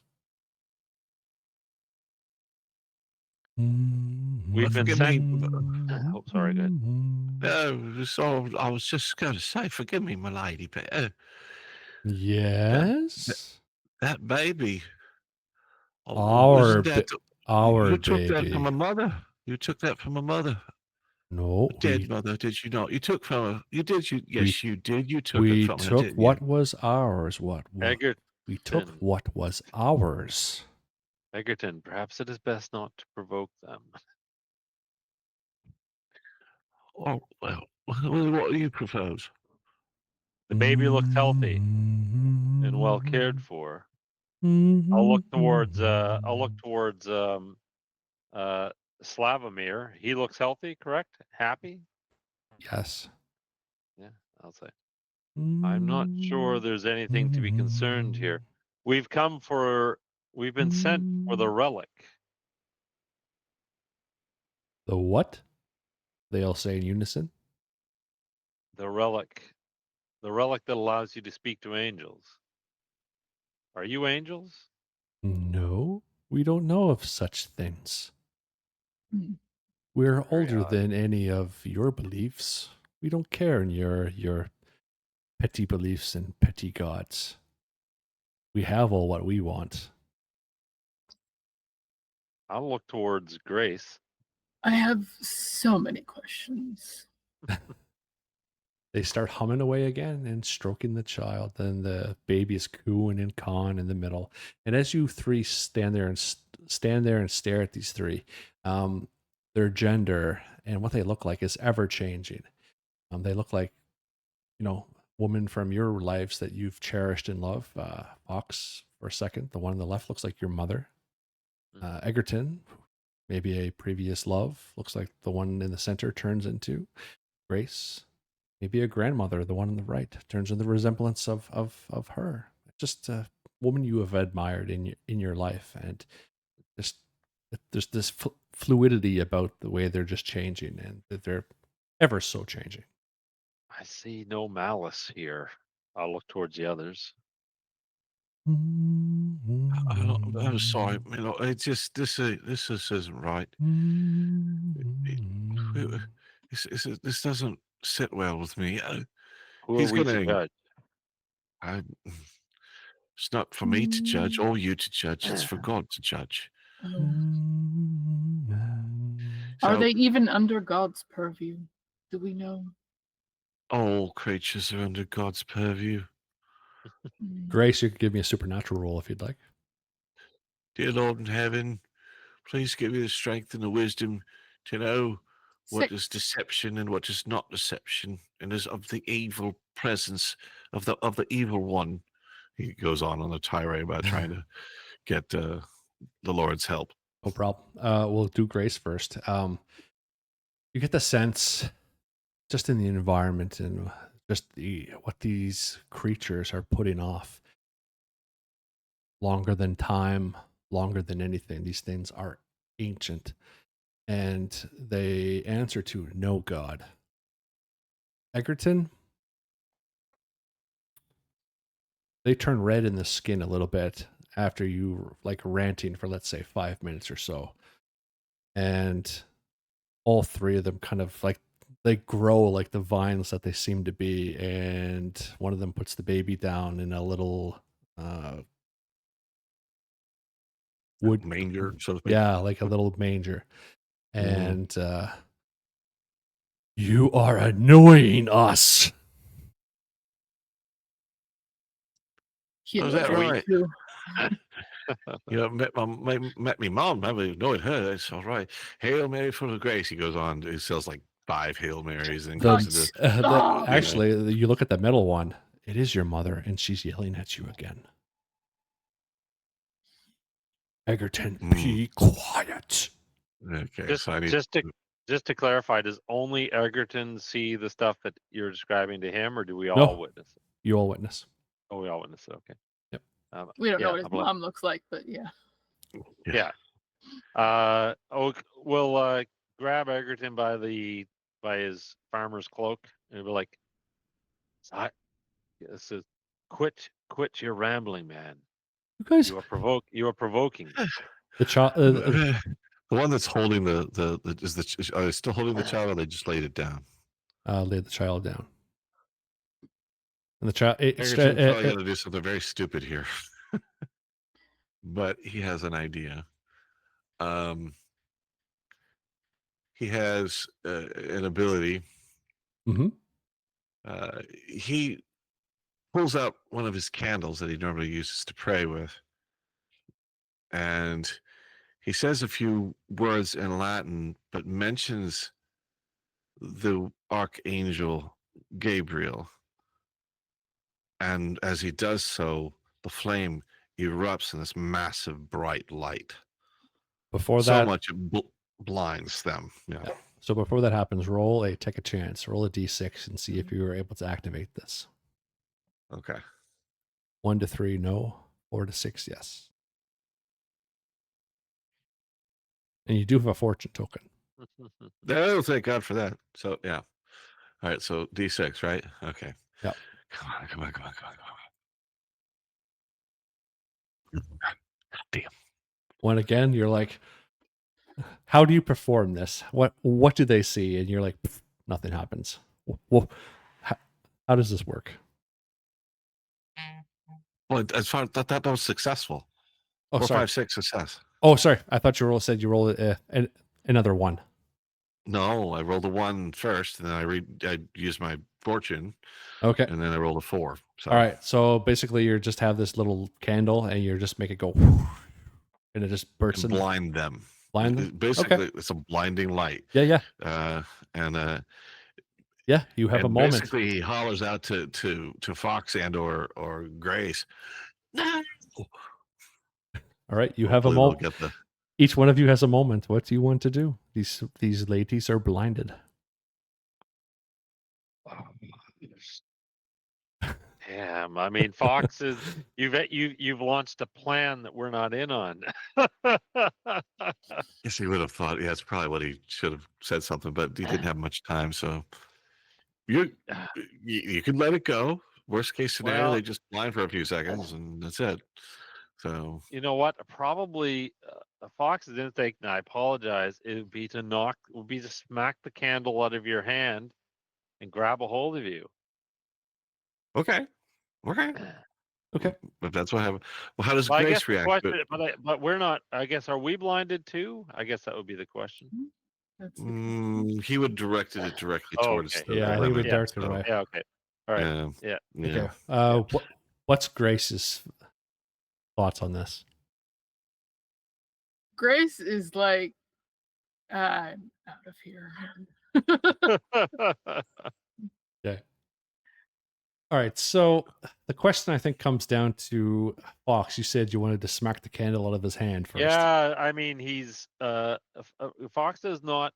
He does view this as we are guests in a strange land, and this is their house. So when Egerton does that, well, he's like, "What is he? What is this crazy man doing?" So he'll knock the candle out, grab a hold of him, and I'll say, "Get a hold of yourself." Okay. To see, because this is pretty quick. I'll ask you to roll a physical challenge with a step down. Okay. I probably wouldn't be fast enough if you're thinking that I'm not knocking it down. They probably would be blinded. I probably wouldn't be fast enough to stop him from doing it. It's really after the fact, I guess. Yeah. I'm just thinking if you fumble, you might this might Yeah. go No, toward. I got a 3. Great. Okay. All right. So yeah, you are Egerton. You are able to get off of that, but there is still enough to kind of blind the ladies. But Fox comes in, smacks the candle out of your hand. It falls on the ground, and We're like a little spark just kind of Baby. there's a tablecloth off the table, and there's a little spark of fire, and it goes. Oh, Jesus. No, We are it's- guests here. it's the time. We are We've got a chance. We've got to save the baby. That's not their baby. They took their baby. Grace, as they're doing this, this is your moment. What do you want to do? Well, Grace has rolled towards the door. Grace is like, nope, none of this. We were sent to get the relic, and whatever this is beyond my purview. All right, so you made it outside the door. Mhm. In this game, like a combat or situation initiative, is called a moment. So your moment is you've made it to the door due to the distraction of Egerton. But Fox's and Egerton's moment is inside the house arguing. So you're outside the door, out in the snow, looking out of this nice, beautiful landscape. Let's see what happens inside. Okay, the moment goes back to you two. What's happening? Egerton and Fox. Yeah. So I got a hold of you by your farmer's cloak. I don't like it anyway. He squirmed himself out of it. And it probably is going to try, seeing as how he cannot rely on his team. They all think of other things. One person just leaves. The other one thinks that he's ridiculously crazy. But he knows in his heart that that child has been stolen. And so he will try to take the moment to steal that child away while they're blinded and run like hell. Okay, this was pretty fast. You've been interrupted, so I will ask you to roll a physical challenge at a step down, just due to the situation that has happened with you and Fox. Oh, this is going to be bad. Oh, I rolled a 4. So Okay. D4. All right. You grab the child. You have to kind of run in between them, in front of them a little bit. You're able to grab the child, and the light goes away, and they look down at you as you grab the child and you start to run. They look pissed. Fox, what do you do? I've got to stop him. Oh God. Here we go. Okay. I'm sorry, I don't. From Fox's point of view, he has seen nothing here to indicate malice. Okay. Is it strange? Yes, but All right. and we have the relic. So yeah, so I guess is it competing roles, or how does that work if we're going against each other? Well, first, what are your intentions? Oh well, if you guys see that Egerton has lost. So in Fox's point of view, Egerton lost his mind when we were at the Scarecrows, and this is just another manifestation of it. Nice. So he's going for the baby, and he's stealing the baby. I mean, so I'm gonna step in and Okay. try to grab a hold of him. Okay. I will put this at a post physical challenge between the both of you. Question: this is a human baby, correct? Yes, as far as you can Okay, tell, see- it hasn't Yeah. changed. Like it hasn't changed form. Okay. Yeah. So what's the opposing role here? Physical. But physical. All right. Am, All right. am I taking any Nope. banks again? Nope. All right. So can I ask a question? Of my expertise, I have one called imposing presence and threat of harm to extract cooperation. Does that Okay. give me a step up? Sure. Okay. All right. I rolled a 3. Okay. I rolled a 3. All right. So it's kind of like a mini kind of tug of war right now. You're trying to like you said, there's no malice, there's no nothing here, and Egerton's like, no, and Lord help me. the three ladies. He is ours. It looks like they approach a little bit, but Fox, they weren't expecting you to do what you've done. So one of the ladies, all three of them look at each other, and the one in the center looks toward you, Egerton, and does this thing called maddening voice. God. So you just see her lips go moving, Yeah. but Fox and everyone else, you don't hear anything. But Egerton, you hear this voice in your mind, and it is very loud, and you cannot shake it out of your head unless you do a successful supernatural roll on your turn. But what this means mechanical wise is you're basically distracted because you hear all these voices in your head. You're holding the baby. So next time Fox tries on the next, you'll have a, step down on the physical because you're distracted. Okay. Okay. So I'm doing a supernatural roll though now. Yes. After I see what happens with Grace. Grace, you are, yep. You are outside. What do you do? You hear, you look back, you see there's a tug of war with a child.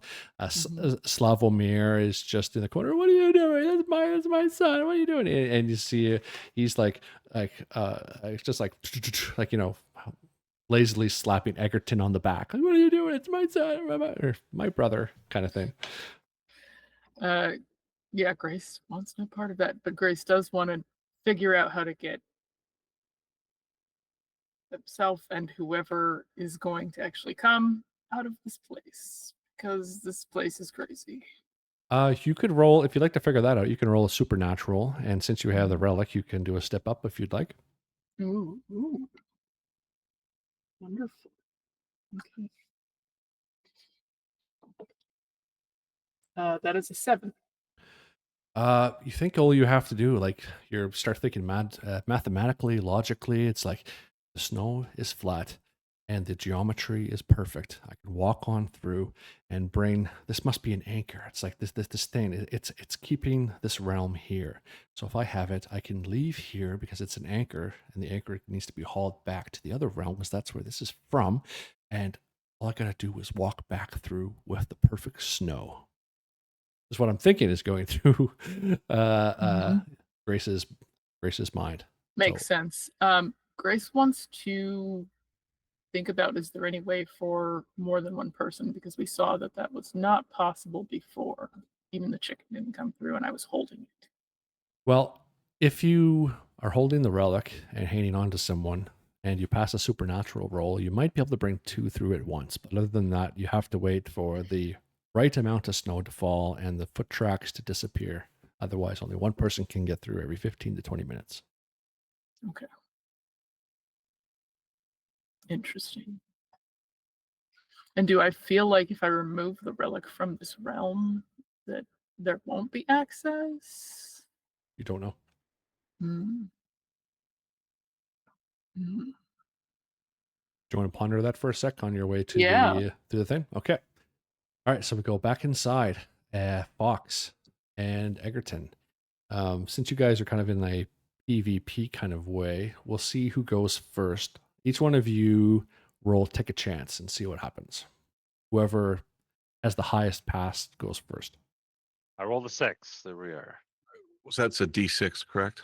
Yeah. Yeah. Oh, you beat me by 1. I had a 5. Uh-huh. Okay, Fox, you go first. Okay. So actually, so still struggling to basically get Egerton under control, prevent him from leaving, maybe get the baby from him. But what he's saying is actually directed at the mothers. He's like, forgive my friend. He's not himself. We mean no disrespect with our trespass. Leave the child. He's ours. You can leave this Well, place. I'll try, and I guess I assume Egerton's not giving up the child. Oh, you know, no. so. Okay. So you can roll a physical roll with a step up, and Egerton, you have to roll with a step down because of all the No. maddening voices in your brain. This is not good. All right. I got a 5. Rolled a 3 on a D4. So Okay. So Good roll. Fox, you're able to grab the child. Egerton, you kind of have to put your hands over your ears because the voices are just so loud. But now you can roll your supernatural roll to see if you can get rid of them. okay. Roll a 2. Yeah. And you're at a fortune token. So basically, Yep. shut up, get out of my head. And All right. Fox, you have the child. What do so you've had your moment, and the Fae mothers, oops, said that out loud. Forget I say that. And the 3 mothers look down at you, and the redness in their skin goes away. Some of the flowers grow back, and the flowers bloom. Give us what is ours, and you can leave this place. Hand the child. Well, I don't know. I guess Egerton, you didn't really get it. Did you get a turn? Oh, Again. Oh, he's done his action? he did his action to see if the voices are gone. Okay. But Egerton, with all the kind of mental kind of that's kind of going on, what do you want to try to do? You have another moment. Well, he's hearing all the screaming, all this stuff going on in his head, right? All these, Yeah. he's still going to physically try to break through, get the baby back, and get out away from. Well, actually, Fox, you have control of the baby now. You've got the baby. I have the Yes? baby, and he'd be moving to hand the baby towards the mothers. Wow. Choices. Choices. You know what? The Egerton's he's convinced on this one. So yeah, he's going to make a diving roll as a Fox is handing over the child to these Sylvan witches. He's literally going to dive and tackle that baby right out of his arms. Okay. Roll a physical roll with a step down. Probably going to die for this. Yep, that's a 2. Okay, so Fox, he tries like, get out of my head. He's the child. He's leaving. You go and you jump, but The baby's given back to the Fey mothers and they smile, and Egerton just plops on the ground, and maybe he starts weeping again due to the scarecrow thing. And we'll jump back to Grace for a sec. You've walked more towards the pondering. You're pondering as you're walking, but you move more toward the prop circle. What are you doing? Yeah, I just am interested in getting out of here. I'm trying to think about the relationship between these two mirrored places Okay. and why the one is so broken and the other is so perfect. Okay. You're pretty much at the circle now as you're thinking about this. So before you leave, you can roll another supernatural roll if you'd like to see if you can figure that out. Yeah. It's another 7. Okay. What was the question again? Because I got squirrel brain right now. What the relationship is between these two mirrored places? Like, how did that come about? Why is this so perfect? Why is that so broken? Is it the lack of the relic, or? Well, judging by what you've seen from this place, if these maybe you see the younger Slavomir that's represented in this realm, so you think like, okay, maybe these beings met this boy when he was a boy, and if the stories are true, like he must have promised him his love forever. But you remember there was a wife, so he broke the promise. So maybe the other realm is the real life is wretched because they saw Slavomir as a cheater per se in their deal. But they see that the new baby is part of Slavomir because it's part of the blood. So Slavomir promised a heart and love and everything. So that's what they got. Something around that you're thinking as you're, walking toward the circle. Then you walk toward the circle, and you walk in. And you're I pause at the you edge. pause? Okay. Yep. Cool. I'm waiting to see if either of my companions will see sense and see fit to leave this place. Okay. You turn around and look. You see nobody yet. All right. We go back inside. Egerton. I'm going to get Egerton to his feet, or Yeah, you can do whatever you'd like. I'm going. The mothers are tame. We're leaving. Apologies for our intrusion again. You may leave. And they look at you, Fox. And they look at you, Fox. Yep. Oh. I'll start dragging Egerton towards the door. Yeah, you pick up Egerton, you get him to walk, no problem. Okay. Yep. Can I get him out the door? Yeah. This is not our place. I took it.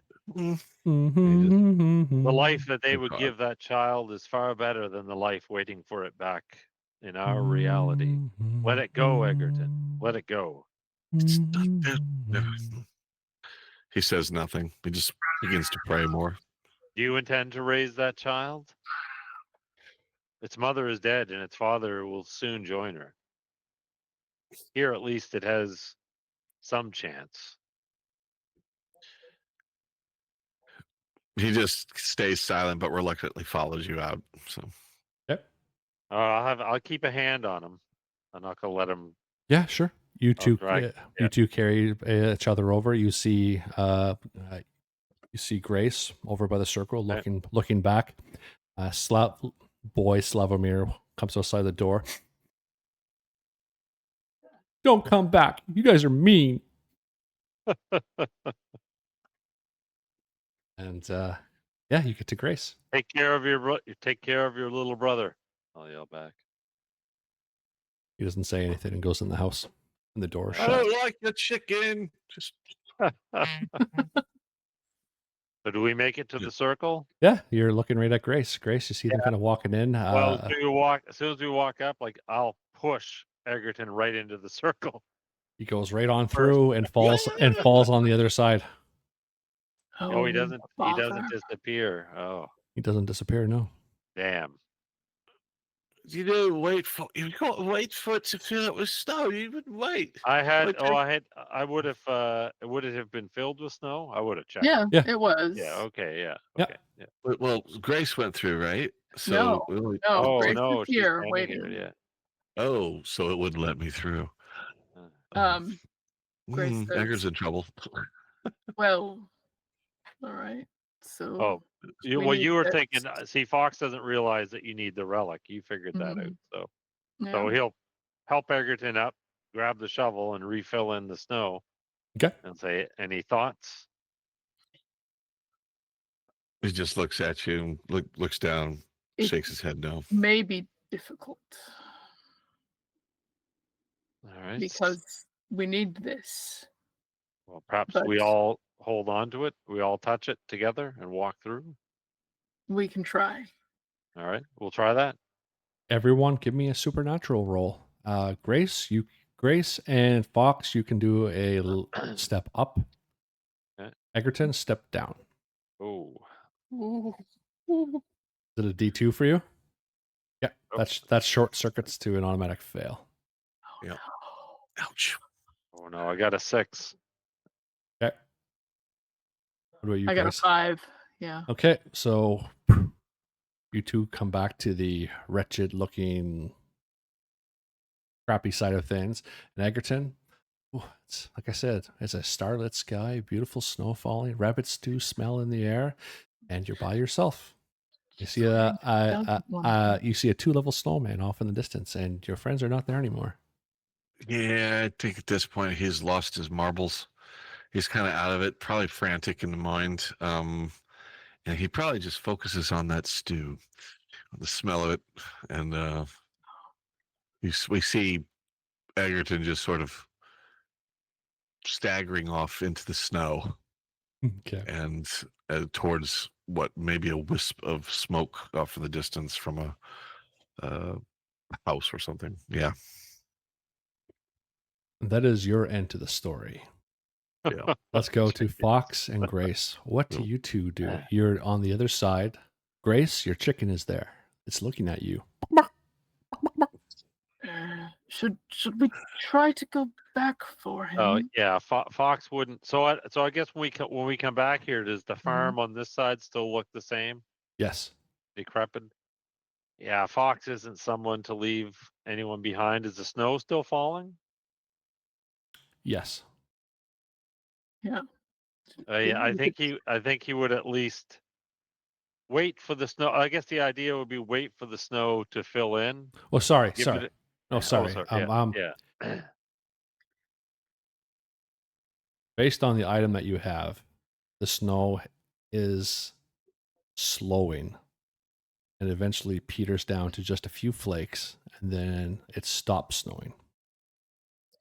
Okay. So he's trapped. I was afraid of that. It could be worse fates, I'll say.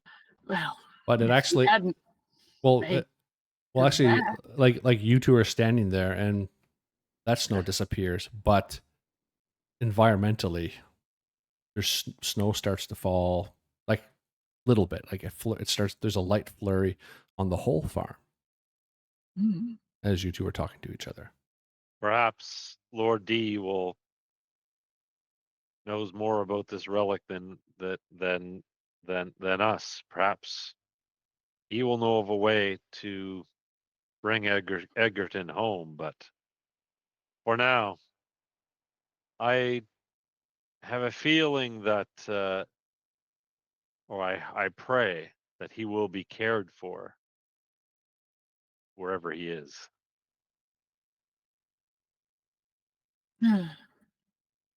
Well, I'm gonna take this chicken with us. All right, we'll take the Pick up chicken this chicken. and wander off with the relic back the way we came. Okay, so as you folks start to head back, I would like one final supernatural roll from both of you. Just plain simple at the plain level for both of you. Geez, that's another good dice. Good luck for me. Another 6. Okay, yeah, no.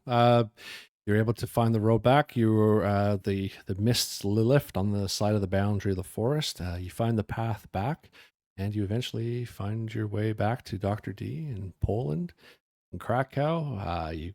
You give him the supposed relic. There's a smile on his face, but then he realizes that you're one less, and the face look he kind of gives, it's just like, oh, he understands what has happened.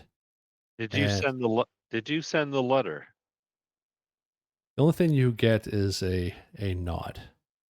And I'd say with that, Lost in Translation comes to an end. Okay.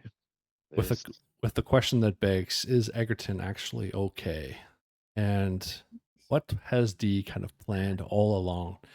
And unfortunately, only 2 of his agents came back, but I think they're a little bit more seasoned now. Mhm. And with that, oh, you're on mute, Chris. Apologies. Yeah, off in the ether, in the background of your minds, all you can hear is